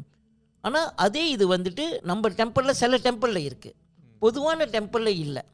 வருஷத்துக்கு ஒரு வாட்டி காசு தட்டுவாங்க, திருவிழா செய்வாங்க, ஏன்னாச்சும் அரசியல்வாதியை கொண்டுட்டு வருவாங்க, மாலையை போடுவாங்க. இதுதான் நார்மலாக நடக்கிறது.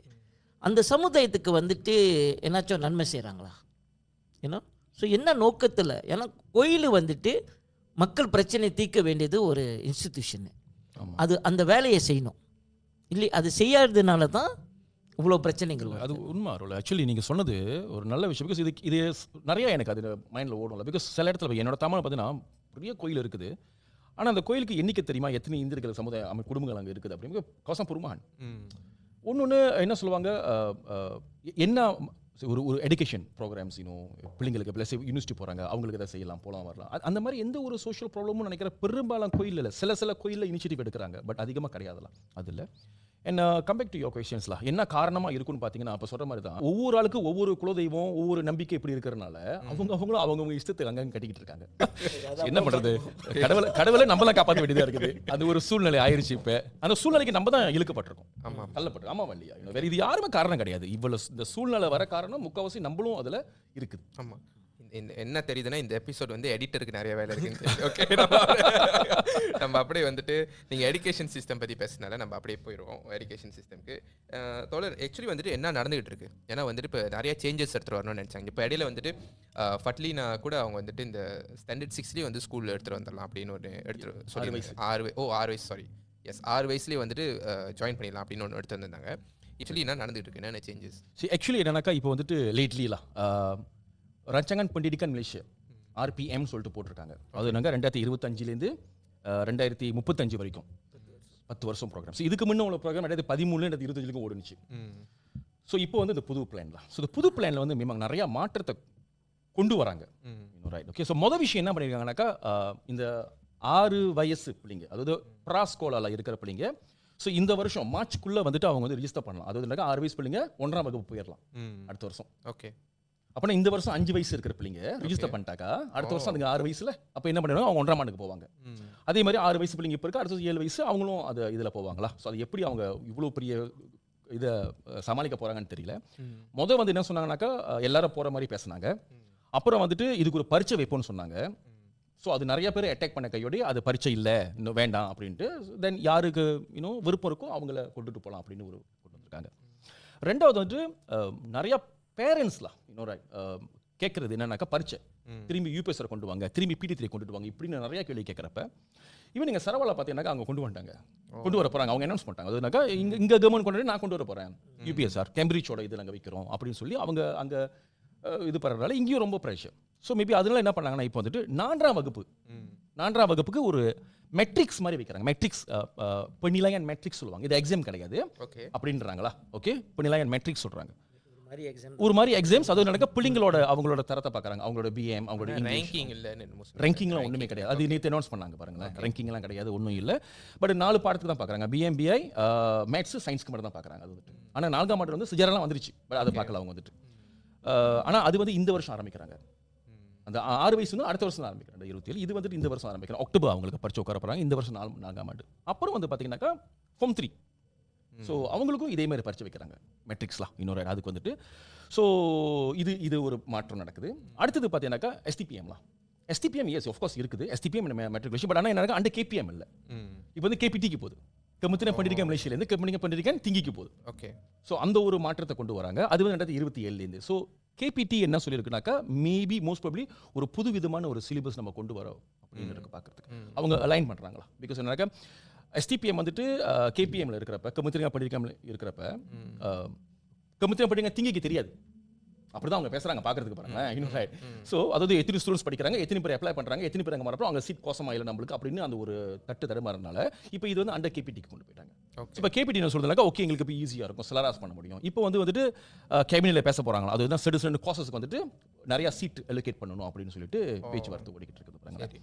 ஸோ இந்த மாதிரி ஒரு மாற்றங்கள் தான் ஓடிக்கிட்டு இருக்க தவிர ஸோ பட் ஆனால் சில தயக்கங்கள் இருக்கலாம் எனக்கு என்னன்னாக்கா இப்போ முக்கியமாக வந்து இந்த 6 வயசு பிள்ளைங்க இப்போ நீங்கள் பார்த்தீங்கன்னா இப்போதைக்கு 1ஆம் ஆண்டு படிக்கிற 7 வயசு பிள்ளைங்களே அந்த 1ஆம் ஆண்டோட அவங்களுக்கு கோப்பா பண்ண முடியாது அவங்களோட. பிகாஸ் ஸ்டில் அவங்க இன்னும் அந்த சைல்ட் பிரெயின் இன்னும் ரைட், அவங்க ஸ்டில் ஒன்றும் அந்த ஆப்ஜெக்ட் பேஸ் படி தான் அவங்க வந்து லேர்னிங் ஸ்கில்ல பரவலாக பிள்ளைங்க இருக்காங்க. மேபி 1-2 பிள்ளைங்க குட், பட் ஆனால் பொதுவாகவே நம்ம அர்பன் ஏரியாஸ்லாம் போனோம்னாக்கா அவங்களும் பிள்ளைங்க ரொம்ப பின்தங்கி இருக்கிறாங்க.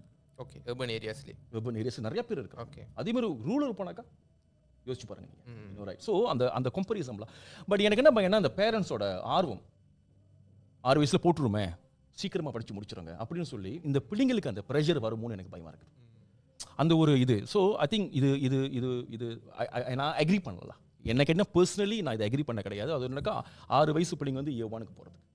ஒன்று பார்த்தீங்கன்னா 4ஆம் ஆண்டு பிள்ளைங்களுக்கு பரிச்சை வைக்கிறாங்க அடுத்த வருஷம். ஸோ என்ன மாதிரி சிலிபஸ் கொண்டு வர போகிறாங்கன்னு தெரியாது. அந்த மாற்றத்தை பற்றி ஒன்றும் பேசலை. பட் ஆனால் வந்துட்டு அந்த ஒரு மெட்ரிக் சிஸ்டம் சொல்கிறாங்க. பட் இது காலப்போக்கில் இது ஒரு எக்ஸாம் பேஸாக மாற ஆரம்பிச்சிடும். இது ஒரு காம்படிட்டிவ் ஆகிரும். இது வந்துட்டு பிகாஸ் நான் இங்கே வந்து ஆரம்பத்தில் இப்போ நம்மளாம் SRP செஞ்சோம், அப்புறம் PMR வந்துச்சு, அப்புறம் PDT வந்துச்சு. என்ன மாறினாலையும் இந்த பேரண்ட்ஸோட மென்டாலிட்டி எப்படி இருக்குனாக்கா என் பிள்ளை எத்தனையே எடுத்துச்சு, ஏன் நீ எடுக்கல இன்னொரு ரைட். பிகாஸ் என்னன்னா நம்மளோட சமுதாயத்தை நம்ம குறை சொல்கிற மாதிரி இல்லைல்ல இந்த கட்டத்தில். பிகாஸ் ஏன்னா நம்மளோட இந்த M40 B40 குரூப்ஸ் நீங்கள் பார்த்தீங்கன்னாக்கா இந்த படிப்பு தான் வந்துட்டு அவங்களுக்கு அடுத்த கட்டத்துக்கு போகிறதுக்கு ஒரு மைல்கல்லாம் இருக்குன்னு நம்புறாங்க. அப்போ அவங்க இந்த ஏஐ விரும்புகிறாங்க அவங்க. ஸோ கடைசி எங்கே வந்து நிற்கும், அங்கே தான் வந்து நிற்கும் அந்த இடத்துல. ஸோ பிள்ளைங்களுக்கு ப்ரெஷர்லாம் ஏ4 பிகாஸ் நீங்கள் பார்த்தீங்கன்னா சொல்கிறா 3ஆம் வகுப்பு வரைக்கும் இந்த பிரிங்கட் பிரத்தாம தக பிரத்தாமலேருந்து 4ஆம் வகுப்பு போகிறப்ப வேறு மாதிரியாக இருக்கும், டாஃபாக இருக்கும். அதாவது என்னன்னாக்கா 2லேருந்து 5க்கு 6க்கு பாயிற மாதிரி இருக்கும் பார்க்குறதுக்கு அந்த ஒரு கணக்குக்கு இன்னொரு. ஸோ 4ஆம் ஆண்டில் வரப்போ இந்த A3ல நல்லா படிக்கிற பிள்ளைங்க 4ஆம் ஆண்டு வரப்போ அவங்களோட பெர்ஃபார்மன்ஸ் அப்படியே ட்ராப் ஆயிரும். ஓகே, ஸோ இப்போ அந்த மெட்ரிக் எக்ஸாம் வைக்கிறப்ப அவங்களுக்கு மினிமம் ட்ராப்பாக தான் இருக்கும் பார்க்குறதுக்கு. ஸோ எப்படி பார்க்க போகிறாங்க பேரண்ட்ஸ் அண்ட் டீச்சர்ஸ்? இப்போ என்னோட இன்னொரு கேள்வி என்னன்னாக்கா அவங்கள 5ஆம் ஆண்டு 6ஆம் ஆண்டில் வந்துட்டு அவங்கள இன்னும் மேம்பாட்டு செஞ்சிடலாம் அப்படின்றாங்க அவங்க எஜுகேஷன் லெவலில். இப்போ என்ன செய்ய போகிறீங்க? ஆனால் செகு தீனாவை செகு சந்திரனால இப்போ செகு கூப்பிடுறது ஒரு பிரச்சனை, ஒரு பிரச்சனையாக இருக்குது. ஆனால் அரசாங்கம் என்ன சொல்கிறாங்கனாக்கா முக்கால்வாசி நாட்டில் வந்து 6 வயசில் வந்து பிள்ளைங்களை வந்து ஸ்டார்ட் பண்ணிடுறாங்கன்னு ஒரு ஸ்டாட்டிஸ்டிக்ஸ் கட்டுறாங்க. ஆமாம், நம்ம பிள்ளைங்க பின்தங்கக்கூடாதுன்ட்டு. ஒன்று வந்து முந்தி வந்து பார்த்தோம்னாக்கா இப்போ நான்லாம் வந்து 6 வயசில் வந்து கிண்டர் கார்டனுக்கு போனேன். எங்களோட சீனியர்லாம் அதுவும் போயிருக்க மாட்டாங்க. ஆனால் அப்புறம் பார்த்தா எல்லோரும் வந்து 5 வயசில் கிண்டர் கார்டனுக்கு போகிறாங்க. 5 வயசு 6 வயசு 2 வருஷம் கிண்டர் கார்டன் போகிறாங்க. இப்போ பார்க்குறோம் 4 ஏர்லி சைல்ட்ஹுட் ஒன்றுமோ சொல்லிக்கிட்டு 4 வயசில் போகிற ஆரம்பிக்கிறாங்க, 3 வயசில் போகிறாங்க. ஏன்னா பேரண்ட்ஸ்க்கு வந்து பிள்ளைங்களை பார்க்கறதுக்கு டைம் இல்லை, எல்லாம் வேலைக்கு போகிறாங்க, எல்லாம் அங்கங்கே போகிறாங்க. ஸோ அந்த ஏர்லி இதே வந்துக்கிட்டு ஒரு பிஸ்னஸ் ஆகிடுது பிள்ளைங்களை அனுப்பத்துக்கு. ஸோ இப்படிலாம் நம்ம பார்த்தோம்னாக்க ஒன்று என்ன சொல்கிறாங்கனாக்கா பிள்ளைங்க வந்து ரொம்ப சீக்கிரம் பண்டாயாகிறாங்க. முந்திக்கு அந்த காலத்தில் வந்து நம்மலாம் கொஞ்சம் ஸ்லோவாக தான் பண்டாயாகும். இப்போ வந்து அந்த இன்டெலிஜென்ஸ் அந்த இது நிறைய படிக்கிறது, அந்த ஃபோனில் நிறைய இதெல்லாம் பிள்ளைங்க ரொம்ப பண்டாயாகிறாங்க சின்ன வயசில். இவங்க கேட்குறது கேள்வி நம்மளுக்கு பதில் கொடுக்க முடியலன்னு ஒரு இது ஓடிக்கிட்டு இருக்குது. ஸோ அப்படி பார்க்கும்போது எனக்கு வந்துட்டு ஓகே இதில் வந்து ஓகே மேபி இருக்கலாம். ஆனால் அதோட பெரிய பிரச்சனை நான் நினைக்கிறேன் மேபி காந்திபன் தான் பதில் சொல்லணும். எனக்கு எல்லா பிள்ளைங்களும் வந்துட்டு அதே சூழ்நிலையில் இருக்கிறாங்களா? இப்போ நம்ம வந்துட்டு ஒரு சிஸ்டம் கொண்டுட்டு வரும்போது பிள்ளைங்களுக்கு வேறு வளர்ச்சி இருக்குது தானே. ஆமாம் ஆமாம், இந்த 6 வயசில் ஸ்டார்ட் பண்ணுறது என்னமோ எனக்கு ரொம்ப இந்த அர்பன் பணக்காரவங்க அவங்களுக்கு ரொம்ப கேட்டு பண்ணுற மாதிரி எனக்கு ஒரு ஃபீலிங். ஏன்னா அவங்களுக்கு வந்து வசதி இருக்குது, அந்த வீட்டில் வந்துட்டு அவங்களுக்கு வந்து பர்சனல் கோச்சிங் பண்ணுறதுக்கும் உட்காந்து சொல்லிக் கொடுக்கறதுக்கு, அவங்களால முடியாட்டியும் டியூட்டர்ஸ்க்கு வந்து காசு கொடுத்து அவங்கள வந்து ட்ரெயின் பண்ணுறதுக்கும். 6 வயசில் வந்து அவங்க உள்ளுக்கு போனாலும் அவங்க ஸ்ட்ரெஸ்ஸாக இருந்தாலும் வீட்டுக்கு வந்தோடனே அவங்களுக்கு வந்துட்டு இந்த ஸ்விம்மிங் கிளாஸில் போடுறது, எக்ஸ்ட்ரா குறிக்குலர் கிளாஸில் போடுறது, அதுக்கெல்லாம் வந்துட்டு அவங்களுக்கு அந்த வசதி இருக்குது. ஆனால் எல்லாருனாலையும் எல்லா சின்ன பிள்ளைங்கனாலையும் வந்துட்டு அதை ஹேண்டில் பண்ண முடியுமா அந்த ஸ்ட்ரெஸ் அப்படின்றது எனக்கு ரொம்ப ரொம்ப வருத்தமாக இருக்குது. நிறைய கேள்வி இருக்குது எப்படி ஹேண்டில் பண்ண போகிறாங்க. ஏன்னா இப்போ வந்துட்டு நிறைய யங் பீப்புள் வந்துட்டு இப்போ ரொம்ப ஓப்பனாக எங்களுக்கு வந்து ஸ்ட்ரெஸ் இருக்குது, இது வந்து நம்மளால் ஹேண்டில் பண்ண முடியல அப்படின்ற ஒரு ஒரு பெர்ஸ்பெக்டிவ் வந்து வருது. நான் நினைக்கிறேன் இந்த மென்டல் ஹெல்த் இஷ்யூ வந்து காலங்காலமாக இருக்குது. நம்ம ஏர்லியர் ஜெனரேஷன் வந்து அதை பற்றி பேசுறது இல்லை. ஆனால் இப்போ வந்து யங் ஜெனரேஷன் வந்துட்டு ரொம்ப ஓக்கலாக பேசுகிறாங்க. ஓகே, எங்களுக்கு இருக்குது, எங்களால் வந்து இவ்வளோ ஸ்ட்ரெஸ் தாண்டி எங்களால் எடுத்துக்க முடியாது அப்படின்னு. இப்போ இந்த 6 வயசுலேயே ஸ்டார்ட் பண்ணுறது ஸ்கூலிங் சிஸ்டம் வந்துட்டு எனக்கு ரொம்ப கொஸ்டின் கொடுக்குதுல, எப்படி ஹேண்டில் பண்ண போகிறாங்கன்னு. ஸ்கூல்லையும் வந்துட்டு மென்டல் ஹெல்த் எக்ஸ்பர்டீஸ் அதெல்லாம் வந்து எங்கேயுமே நம்ம பார்க்குறதும் இல்லை, அவ்வளோ பேரும் இல்லை. ஜெனரலாக மலேசியாலே வந்துட்டு மென்டல் ஹெல்த் பீப்புள் டாக்டர்ஸ் இல்லை சாரி அந்த கவுன்சிலர்ஸாக இருக்கட்டும், அந்த ஸ்பெஷலிஸ்டே வந்துட்டு ஆக்சுவலி ரொம்ப கம்மி தான் அப்படின்னு சொல்கிறாங்க. இல்லை காந்திபன் நீங்கள் சொன்ன மாதிரி அது உண்மை. லைக் யூனோ விமாங்களா நம்ம வந்து ஒரு சிஸ்டத்தில் மாட்டிக்கிட்டு இருக்கோம். இப்போ என்ன சிஸ்டம்னாக்கா மெமரைஸ் சிஸ்டம். நீ மெமரைஸ் பண்ணு, விளங்குதா? இன்னும் ரைட். அதாவது அந்த படிப்பு வந்துட்டு அந்த பிள்ளைங்க உள்வாங்கி அதை புரிஞ்சுக்கிட்டு அதுங்க சில கேள்விகள் கேட்கக்கூடிய தன்மைகள் இல்லை. நீங்கள் எங்கே போனாலும், எந்த டியூட்டர் போனாலும், எங்கே எது போனாலும் நீங்கள் இந்த டாப்பிக்கா இதை மனப்பாடம் பண்ணிக்க, இதை மனப்பாடம் பண்ணிக்க, இதை மனப்பாடம் பண்ணிக்க, இதுதான் எக்ஸாம்ஸ்க்கு வரும், இதை பார்த்துக்க, அவ்வளோதான் முடிஞ்சு. பிள்ளைங்களுக்கு என்னென்னு தெரியாது. ஸோ ப்ரெஷர் மனப்பாடம் பண்ணுற விஷயங்கள் இன்னொரு. ஸோ இந்த மெமரைஸ் பண்ணுற ஸ்கில்ஸ் வந்துட்டு பிள்ளைங்களை ஒரு இன்டெலெக்சுவலாக கொண்டு போவாது. நான் இன்ன வரைக்கும் சொல்லுவேன், ஒரு பையன் வந்துட்டு 10 போடுறானாக்கா நம்ம அதை இன்டெலிஜென்ட் சொல்ல முடியாது. Is memory skills is good. Because நம்ம அதை தாண்டி சில கேள்விகளை கேட்கறது தெரியாது. இப்போ நீங்கள் ஒரு உதாரணத்துக்கு எடுத்துக்கங்க. இப்போ 18 வயசுலாம் ஓட் பண்ணணும். அப்போ இந்த வருஷம் 17 வயசு பிள்ளைங்க அடுத்த வருஷம் ஓட் பண்ணணும். டிபெண்ட்ஸ்லாம் அவங்க பர்த்டே எப்போ வருதுன்ட்டு. இன்னொரு ஆமாவா இல்லையா? எத்தனை பிள்ளைங்க எலெக்ஷன் பற்றி தெரியும்? நான் ஸ்டூடெண்ட்ஸ்லாம் கேட்குறப்ப எலெக்ஷன் ஒரு ஆள் எத்தனை ஓட் பண்ணுவாங்கனாக்கா தெரிய மாட்டேது. ஓட் தான் பண்ணுவாங்கன்னு தெரியும். ஸோ இப்போ எதை நீ முன்ன வைக்கணும்? அடுத்த கட்டத்துக்கு பிள்ளைங்க போகிறாங்கன்னா அப்போ நீ என்ன செய்யணும்? நீ வந்துட்டு இப்போ இவங்க செய்கிறாங்க, அப்போ யூ ஹேவ் டு டீச் தம். இதெல்லாம் நடக்குது. நீ கட்சி பற்றி பேச வேண்டாம், ஆனால் ஒரு எலெக்ஷன் எப்படி நடக்கணும்னு பேசலாம்ல. இது இம்பார்ட்டன்ட் ஆச்சு. இதுதான் நான் இன்டெலெக்சுவல் அந்த மேம்படுத்தும் வந்துட்டு. பட் அதை விட்டுட்டு அதே டாபிக், அதே விஷயம் இன்னொரு. இப்போ நீங்கள் சொல்கிறது மாதிரி இப்போ எக்ஸாம் இல்லாத போது ஒரு ஓகேலா, அப்போனா அந்த டென்ஷன் இருக்காது. இன்னொன்று வந்துட்டு இப்போ நிறைய பேர் வந்து பிள்ளைங்களை வந்துக்கிட்டு இப்போ கவர்மெண்ட் ஸ்கூல்லலாம் அந்த எக்ஸாம் இதெல்லாம் இல்லைனால ஒன்று வந்து இன்டர்நேஷ்னல் ஸ்கூலு இந்த வசதியான உள்ளவங்க வெளியெடுத்துறாங்க. அந்த எஜுகேஷன் சிஸ்டம் இருக்கிறது சிஸ்டம்லேயே வெளியாகிறாங்க. ஸோ உங்களோட எக்ஸ்பீரியன்ஸில் இப்போ காந்திபன் சொன்னது தான், இந்த மென்டல் ஹெல்த்து இந்த மாதிரி இஷ்யூஸ் வந்து இப்போ உள்ள சமுதாயத்தில் நிறைய பேருக்கு இருக்கா?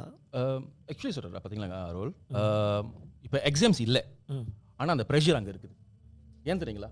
ஈவன் தோ அந்த கமெண்ட்ரியன் வந்து இது எக்ஸாம்ஸ் இல்லை, இது வந்து மெட்ரிக் பேசிஸ் இல்லைனாக்கா இது வந்துட்டு டிபி முன்ன டிபிலாம் இன்னொரு டாப் இன்னும் பண்ணி லைன் 1 2 3 4 5 6 அப்படி போகும். இது பேர் இது எப்படி நடக்குதுன்னா, இப்போ ஒரு ஸ்கூல் எடுத்துங்க. அதாவது என்னக்கா இப்போ லெட்ஸி கமெண்ட்ரியன் பார்க்குறாங்க, இந்த ஸ்கூல் வந்து நிறையா பிள்ளைங்க வந்து பிஏ வந்து குறவாக எடுத்துருக்கு, இங்கிலீஷ் குறவாக எடுத்துருக்கு, சயின்ஸ் குறவாக எடுத்துருந்தாக்கா என்ன பண்ணுவாங்க? ப்ரெஷர் பண்ணுவாங்க. அப்போ இந்த ஸ்கூல் என்ன பண்ணுதுன்னா, அந்த ஸ்கூல் அந்த தஹாப் கொண்டு போகிறதுக்காகவே என்ன பண்ணுறாங்க? அவங்க ப்ரெஷரை பிள்ளைங்க மேலே திணிக்கிறாங்க. இன்னொன்று என்ன நடக்குதுனாக்கா, சில ஸ்கூல்ஸ்லாம் பிரபலம் நான் பார்த்த ஸ்கூல் வரைக்கும் டீச்சர்ஸ் வந்து செலக்டிவ் ஆகிடுறாங்க. யாரெல்லாம் ரொம்ப வீக்காக இருக்க பிள்ளைங்களை புதா தெரியுங்களா கண்டுக்கிறது இல்லை. யாரை ஸ்கோப் பண்ண முடியும்? அந்த பிள்ளைங்களுக்கு மட்டும் ப்ரோக்ராம்ஸ் பிரோஜனம் இல்லைன்னு சொல்லிட்டு முன்னக்குள்ள பிள்ளைங்க நிறைய செமினார்ஸ் அது இது கொண்டுட்டு போறது. இங்க டீச்சர்களுக்கு பிரஷர். ஆமா, நீ வந்து கேபிஐ நீ இது பண்ணணும் அப்படின்ட்டு. ஸோ எப்படி பார்த்தாலையும் இப்போ இது 6ஆம் ஆண்டுக்கே அந்த ப்ரெஷர் இருக்கப்ப இப்போ 4ஆம் ஆண்டு பிள்ளைங்களுக்கு அப்போதான் 4ஆம் ஆண்டு போய் இன்னொரு லெவலை பார்க்குற பிள்ளைங்களுக்கு இந்த ப்ரெஷர் கொடுக்க ஆரம்பிச்சா இது நாளை போக்கில் இது நடந்துடும் கண்டிப்பா. அப்போ எப்படி இருக்கும் அந்த பிள்ளைங்களுக்கு? 6 வயசுலேயும் பூந்துருங்க. அப்புறம் 4ஆம் போனோன்னு இது இந்த ப்ரெஷர் வேற இன்னொரு ஆயிடும். அடுத்து என்னென்ன ப்ரெஷர் வரப்போது நம்மளுக்கு தெரியல. நம்மளுக்கு வந்துட்டு ஸோ இந்த சிஸ்டம்லாம் இந்த ஹோல் சிஸ்டம் மாற்றுறது விட்டுட்டு இப்போ நம்ம என்ன கேட்டோம்? ரிஃபார்ம் பண்ணு, எஜுகேஷன் சிஸ்டம் ரிஃபார்ம் பண்ணுன்னு சொன்னால் வேற மாதிரி ப்ரெஷர்ஸை உருவாக்கிட்டு இருக்கிற மாதிரி இருக்கு எனக்கு என்னமோ வந்துட்டு. இன்னும் லைக் இப்போ எஸ்டிபிஎம் வந்து நீ இந்த கமித்தி அந்த கமித்திரை மாற்றுறதுலாம் வந்து ஒரு பெரிய இஷ்யூ கிடையாது. அது வந்துட்டு ஆமாவா இல்லையா? இன்னொரு ரைட். ஸோ அதுதான் இப்போ ஃபார்ம் 3 எக்ஸாம்ஸ் வைக்க போகிறாங்க. ஓகே, அது நார்மல் நடக்க போகுது. ஆனால் என்னன்னா இப்போ வந்து லெம்பாக வைக்க போகுது. இன்னும் ஸ்கூல் பேஸ் நடக்கும். இப்போ லெம்பாக பெப்பர் எக்ஸாம் தான் செட்டப் பண்ண போகுது. அந்த கேள்வி அப்படி இருக்கிறப்ப அப்போ டீச்சர்ஸ் எப்படி இருப்பாங்க பார்க்குறதுக்கு? ஓகே, ப்ரெஷர் பண்ணணும். அப்போ எந்த பிள்ளைங்க நம்ம பார்க்க முடியும்? யாரை நம்ம ஸ்கோப் பண்ண முடியும்?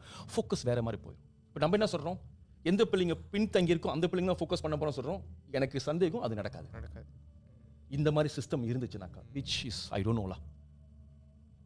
ஓகே, இந்த எஜுகேஷன் சிஸ்டம் இதில் ஆக்சுவலி பார்த்தா இது ஒண்டி பிரச்சனை இல்லை. ஆமாம், நிறையா நம்ம நீங்கள் சொல்லுது பார்த்தாத்தீங்கன்னா ஸ்கூலுக்கு போகாமல் இருக்குது பெட்டர். இல்லை நினைக்கிறேன் அது உண்மைதான் போலுக்கு. இல்லை ரோல் இப்போ நீங்கள் எடுத்துக்கிட்டாக்கா இப்போ ஒரு ஜியோகிராஃபி நம்ம படிக்கிறாங்கனாக்கா இப்போ ஜோகிரஃபி படிக்கிறப்ப புக்கில் படிக்கிறாங்க, ஓகே. காலம் முழுசும் புக்கில் தான் படிச்சுட்டு இருக்காங்க. நீ ஃபீல் கொண்டுட்டு போகலாம் அந்த பிள்ளைங்களை.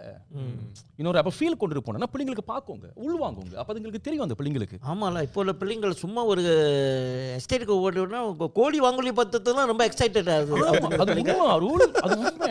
சில பிள்ளைங்க மாடை பார்த்தாலே எக்ஸைட் ஆகிறாங்க, ஐயோ மாடு அப்படின்ட்டு. ஃபர்ஸ்ட் டைம் பார்க்குறேன். ஃபர்ஸ்ட் டைம் பார்க்குறேன், பிகாஸ் இவ்வளோ புக்கில் தானே பார்த்துட்டு இருக்காங்க. பட் இதெல்லாம் ஃபியூச்சரில் வந்து ஒரு இது மாதிரி வச்சு ஜூ கட்டிட்டு ஒரு வருமானம் தட்டிடலாம்ல. அதுதான் நிறைய பிரச்சனைகள் நம்ம வந்துட்டு அதாவது பிள்ளைங்களை பார்க்கணும்ல.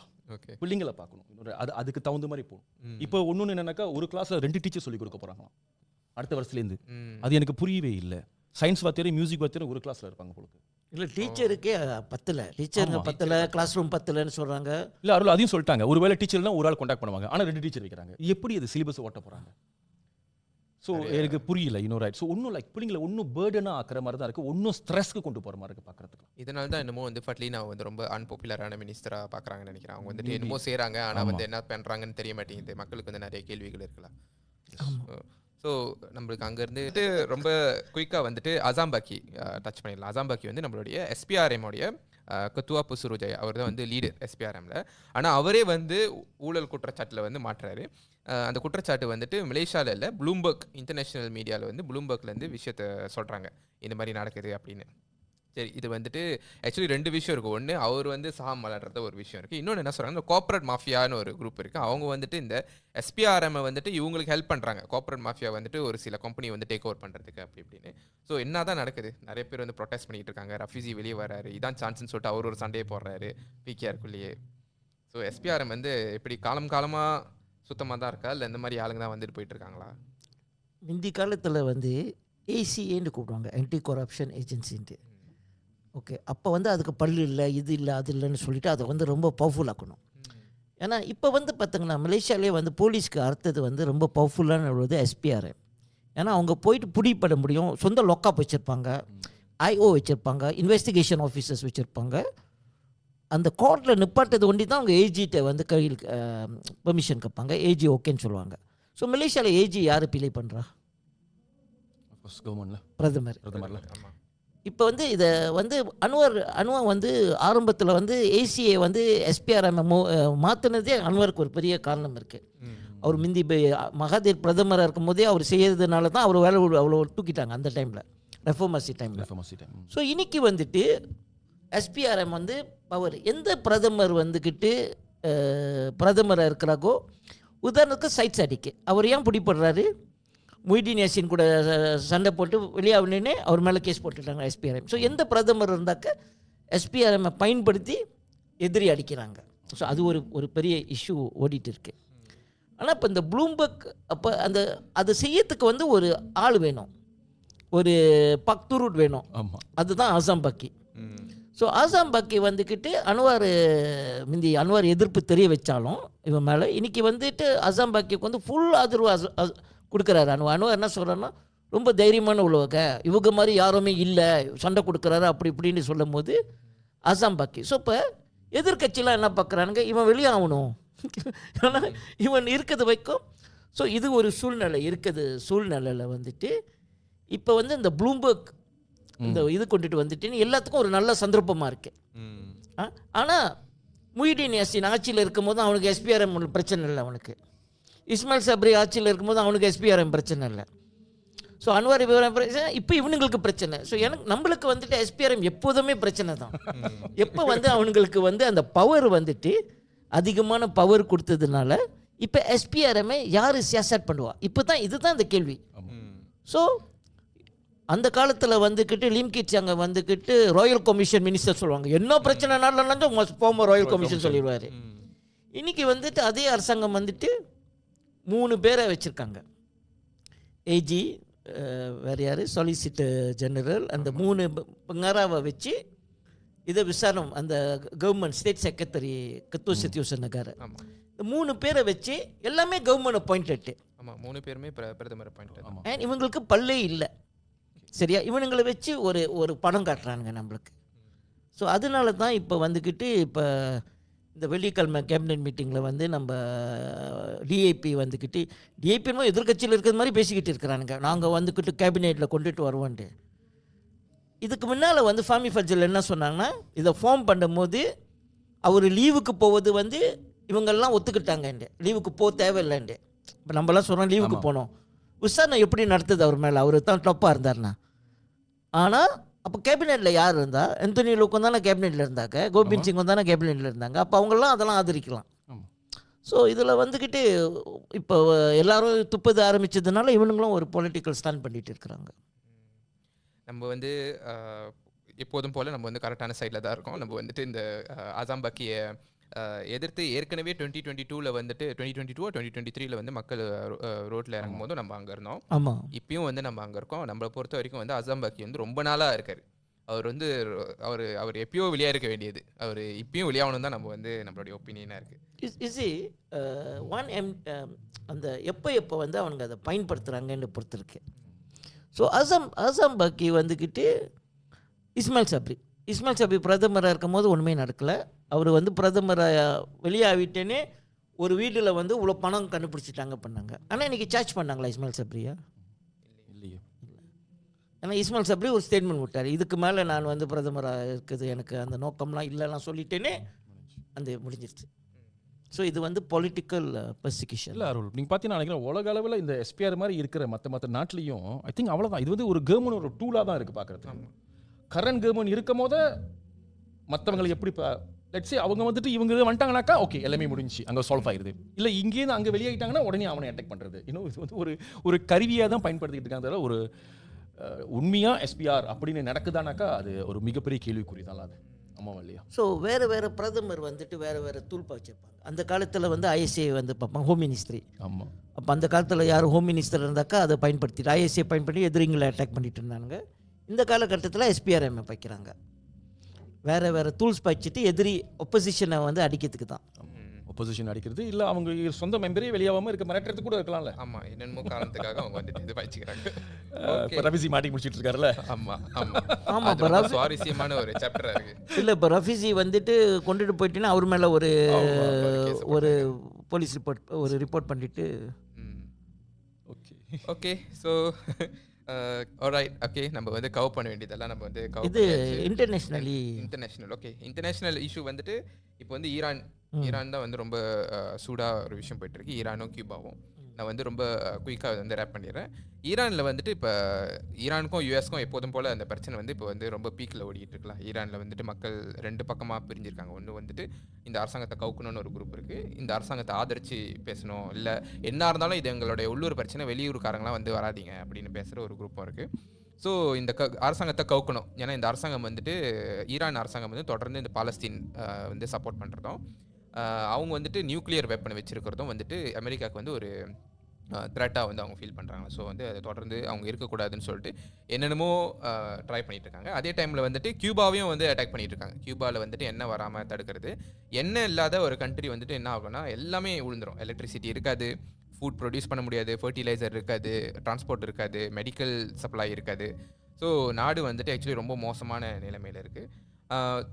ஆளுங்க வந்து வெளியிலேருந்து இந்த ஜியோ பாலிட்டிக்ஸ் வந்து பார்த்துட்டு இருக்கிறவங்க என்ன சொல்கிறாங்கன்னா, இந்த எப்ஸ்டீன் ஃபைல் பணக்காரவங்களுடைய இந்த விளையாட்டு அது அந்த பேப்பர் வந்து லீக் ஆகிட்டோன்னே ட்ரம்ப் வந்துட்டு ரொம்ப தீவிரமாக அவர் தான் வந்துட்டு அமெரிக்காவை காப்பாற்றணும்னு ஒரு பிம்பத்தை கட்டமைக்கிறதுக்காக அவர் வந்துட்டு ஈரான் அட்டாக் பண்ணுறது, இதை பார்க்குறது, காசாவில் போய்ட்டு அந்த அங்கே கமிட்டி ஃபார்ம் பண்ணிட்டு அதை பில் பண்ணணும்னு பார்க்குறது அப்படின்னு ரொம்ப வேகமாக போயிட்டுருக்கிறதா போயிட்டுருக்கு. பட் கேள்வி வந்துட்டு ஈரான், இதுக்கு முந்தி சீரியா, லிபியா, வெனிசுலா, கியூபா, இந்த நாட்டுங்கள்லாம் ஏன் அமெரிக்கா அட்டாக் பண்ணுறது? இந்த நாடுகள்லாம் வந்து தொடர்ந்து அமெரிக்காவுடைய இம்பீரியலிசம்க்கு வந்துட்டு எதிராக வந்துட்டு இருக்கிறனால ஒன்று வந்துட்டு அதை வந்துட்டு இருக்கக்கூடாது அப்படின்னு ஒன்று பார்க்குறாங்க. இரண்டாவது வந்துட்டு இது எல்லாமே வந்து முக்கால்வாசி வந்துட்டு எல்லாமே சோஷியலிஸ்ட் நாடுகள். புரட்சியால் அமெரிக்காவுடைய பேக்கிங்கில் இருந்த ஒரு அரசாங்கத்தை வந்து அவங்க ஓவர் த்ரோ பண்ணிட்டு வந்து ஒரு புரட்சி பண்ணி அமைச்ச அரசாங்கங்கள். ஸோ ஆல்டர்னேட்டிவ் இருக்கக்கூடாதுன்னு பார்க்குறாங்க. ஒன்று அமெரிக்கா பார்த்துக்கிட்டு இருக்கிற அரசாங்கம் மட்டும்தான் இருக்கணும், நம்மள மாதிரி ஒரு முதலாளித்துவ கேபிட்டலிஸ்ட் கண்ட்ரி தான் இருக்கணும். ஆல்டர்னேட்டிவாக மக்கள் யோசிச்சிடக்கூடாது. இப்போ யோசிச்சு வித்தியாசமாக ஒரு நாடு கட்டமைச்சாங்கன்னா அது எப்படி நீ இருக்க முடியும் அப்படின்னு. ஆனால் மலேசியா பார்த்துக்கிட்டோம்னா மலேசியா இந்தியர்கள் கூட நிறைய பேர் அமெரிக்கானாக்கா ஒரு தனி மரியாதை. அமெரிக்கா சொன்னா பெடல் கூட ஒன்று காவடி தூக்குனாங்க பிடிக்கு. காவடி தூக்கிட்டோன்னே நான் கமெண்ட்ல பார்த்தேன் அத்தனை பேர் வந்துட்டு. ஸோ இவனுங்களுக்கு சிந்தனையே இல்லை. ஏன்னா இந்த அமெரிக்கா வந்துக்கிட்டு இப்போ அமெரிக்கான்னு ஒரு நாடு உலகத்தில் இல்லாட்டி பூமியே நல்லா இருக்கும். சரியா, இவன் இருக்கிறதுனால அங்கே போய் போகிறலாம் இங்கே போய் போயிடுறான். அவன் மலேசியாவுக்கு வந்துட்டானா இவன் அவன் காடியில் பிரதமர் காடியில் புந்துட்டேனே காடியை பற்றி பேச ஆரம்பிச்சிட்டாக்க. ஏன்னா ஸோ இந்த மாதிரி ஏன் நம்ம ஆளுங்க வந்துக்கிட்டு ஒரு விஷயத்தை வந்துக்கிட்டு ஒரு வெள்ளைக்கார நாடு ஒரு அமெரிக்கானாக்கா ஒரு பெரிய ஒரு இது அவனை பற்றி என்னாச்சும் எதிர்ப்பு சொல்லிட்டாக்க நீ பேசாத. ஆனால் அந்த சின்ன சின்ன நாடு இருக்க பங்களாதேஷ் இவனுங்களாம் பிரச்சனை கொடுத்தா ஆவுன்னு சத்தம் போடுது. ஏன்னா சின்ன நாடு. ஆனால் அந்த பெரிய பெரிய நாடுங்க இல்லாத இது செய்கிறான். இந்தியாவில் உள்ள தொழிலாளிங்க அங்கே மீன் அந்த மைக்ரன்ஸையே வந்துட்டு கப்பலில் காலெல்லாம் என்காப்பட்டு இந்தியாவுக்கு அனுப்பி விட்டுட்டானுங்க. ஸோ அந்த மாதிரி அவன் எவனையும் மதிக்கிறது அவன். ஆனால் ஏன் தான் வந்துக்கிட்டு நம்மளோட மலேசியன் உள்ளவங்க வந்துக்கிட்டு என்ன பண்ணுறது அருள்? ஏன்னா ட்ரம்ப் வந்துக்கிட்டு பிரதமரை கூட்டு வந்து ஆடினார்ல. ஸோ அப்போ மக்களுங்களும் ஓகே தானே, வா குட் வா கிரேட் வா அப்படின்னு நினச்சிட்டு இருக்காங்க. எனக்கு என்னமோ வந்துட்டு இந்த மலேசிய இந்தியர்கள் வந்து வெள்ளைக்காரவங்களை வந்துட்டு இன்னும் அவங்க சொன்னா கரெக்டாக தான் இருக்கும் அப்படிங்கிற ஒரு மென்டாலிட்டி அது இன்ன வரைக்கும் இருக்குது காந்திபன். இப்போ நீங்கள் பார்த்தீங்கன்னா ரொம்ப சிம்பிள். நம்ம ஒரு பஸ்ஸில் ஏறுறோம். நார்மல் ஃபாரின் ஒர்க்கர்ஸ் சாதாரண தொழிலாளிங்க இந்த பங்களாதேஷ் ஒர்க்கர்ஸ் இவங்கெல்லாம் இருந்தாங்கன்னா எப்படி அவங்கள பார்க்குறாங்க? இதே வந்து அங்கே ஒரு வெள்ளைக்கார ஒரு 4-5 பேர் வந்து அவங்களை எப்படி பார்க்குறாங்க? இந்த பெர்செப்ஷன் நம்ம தெரிஞ்சுக்கலாம். நம்ம யாரை வந்து இன்ன வரைக்கும் ஒன்று உயர்வாக பார்த்துக்கிட்டு இருக்கோம் அப்படின்ட்டு அந்த ஐடியாலஜி இது வரைக்கும் நம்ம மக்கள் சமுதாயத்தில் அது இருந்துகிட்டு தான் இருக்குது. எல்லாமே சமம், எல்லாத்துக்கும் எல்லாமே இருக்கு, எல்லாருக்கும் வயிறு இருக்கு, எல்லாரும் சாப்பிடணும். அந்த ஒரு கான்செப்ட்ல யாரும் பார்க்க மாட்டாங்க. இன்னொரு நம்மளே சரியில்லை இங்கே வந்துட்டு. ஸோ அது என்னைக்கு மாறுதோ ஐ திங்க் இந்த சூழ்நிலை மாறும்னு நினைக்கலாம். பட் சொன்ன மாதிரி தான் அமெரிக்கா இல்லைனாக்கா அஃப்கோர்ஸ் இந்த உலகம் ரொம்ப அமைதியாக இருக்கும் பார்க்கறதுக்கு. எனக்கு அது யாரும் புரிஞ்சிக்க மாட்டாங்க. அமெரிக்கா மக்கள் மேலே சொல்ல அமெரிக்கா மக்கள் அங்கே போராடிட்டு தான் இருக்கிறாங்க. அவனுங்க அரசியல் இது யார் வந்து கேட்டுட்டு இருக்கீங்களோ இந்த அமெரிக்காவுடைய அம்பாசிடர் வந்து காவடி தூக்குனோடனே வாவ் அப்படின்னு சொன்னீங்களோ தயவுசெய்து வந்து சுப்பிரமணியம் அப்படின்ற ஒரு கேஸ் அந்த செக்யூரிட்டி கார்டை வந்துட்டு எப்படி இந்த அமெரிக்கன் எம்பசி வந்து ஹேண்டில் பண்ணாங்க. ஒரு மதிக்கவே இல்லை. ஒரு தொழிலாளியோட அடிப்படை உரிமையை கூட மதிக்காமல் அவருக்கு வந்து கொடுக்க வேண்டிய காசை கொடுக்காம எவ்வளோ அலைய வைக்க முடியுமோ அலைய வச்சுட்டு கோர்ட்டில் ஏற்ற வச்சுட்டு தான் செட்டில்மெண்ட்டுக்கு வந்தாங்க. அதுவும் வந்து கோர்ட் வந்து கொடுத்த தீர்ப்புனால தான், அது அவங்களா கூட வரல. ஸோ இது ரொம்ப முக்கியமாக நீங்கள் பார்க்க வேண்டியது. எத்தனை வருஷம் போர்ஸ் அருள்? அது அவர் வந்து ஒரு 10 வருஷத்துக்கு 20 வருஷம் வேலை செஞ்சவரை வந்து இந்த மாதிரி தூக்கிட்டானுங்க. பட் என்னன்னாலும் வந்துக்கிட்டு அவர் அதுக்கு முன்னால் வந்து அவர் பல லோயருங்களெல்லாம் போய் பார்த்துருக்காரு. வேறு கட்சி லோயர்லாம் பார்த்துட்டு கடைசியில் தான் நம்மள்ட்ட வந்தாங்க. நம்ம தான் சண்டை கொடுத்தோம். யூஎஸ்ஆ என்னது பயங்கர சண்டை போட்டோம். கடைசியில் வந்துக்கிட்டு அவுட் ஆஃப் கோர்ட் செட்டில்மெண்ட்டுக்கு வந்தாங்க. என் பிரச்சனை பட் அது வந்து ஒரு பெரிய மானம் பிரச்சனை தான் அமெரிக்காவுக்கு. ஒரு செக்யூரிட்டி கார்டே ஜெயிக்க முடியல. ஸோ இந்த கேஸ் வந்து படிங்க, ரொம்ப சுவாரஸ்யமாக இருக்கும். ஓகே, நம்ம எல்லா டாப்பிக்கும் வந்து நம்ம கவர் பண்ணிட்டோம் இன்றைக்கி. இந்த எபிசோட் வந்து கொஞ்சம் லாங்கான எபிசோட் தான். பட் எல்லோரும் பாருங்கள், ரொம்ப இம்பார்ட்டண்டான இன்ஃபர்மேஷன் வந்து நம்ம கவர் பண்ணியிருக்கோம்னு நினைக்கிறேன். இது வெட்டி பேச்சு, இது வெட்டியாக பேசுகிறது இல்லை. இது வந்து நம்மளுடைய 84வது எபிசோட். நம்மளுடைய அடுத்த 85வது எபிசோட் வந்து இன்னொரு அடுத்த மாதம் போல் வந்துடும். ஓகே, நன்றி. Okay, thank you.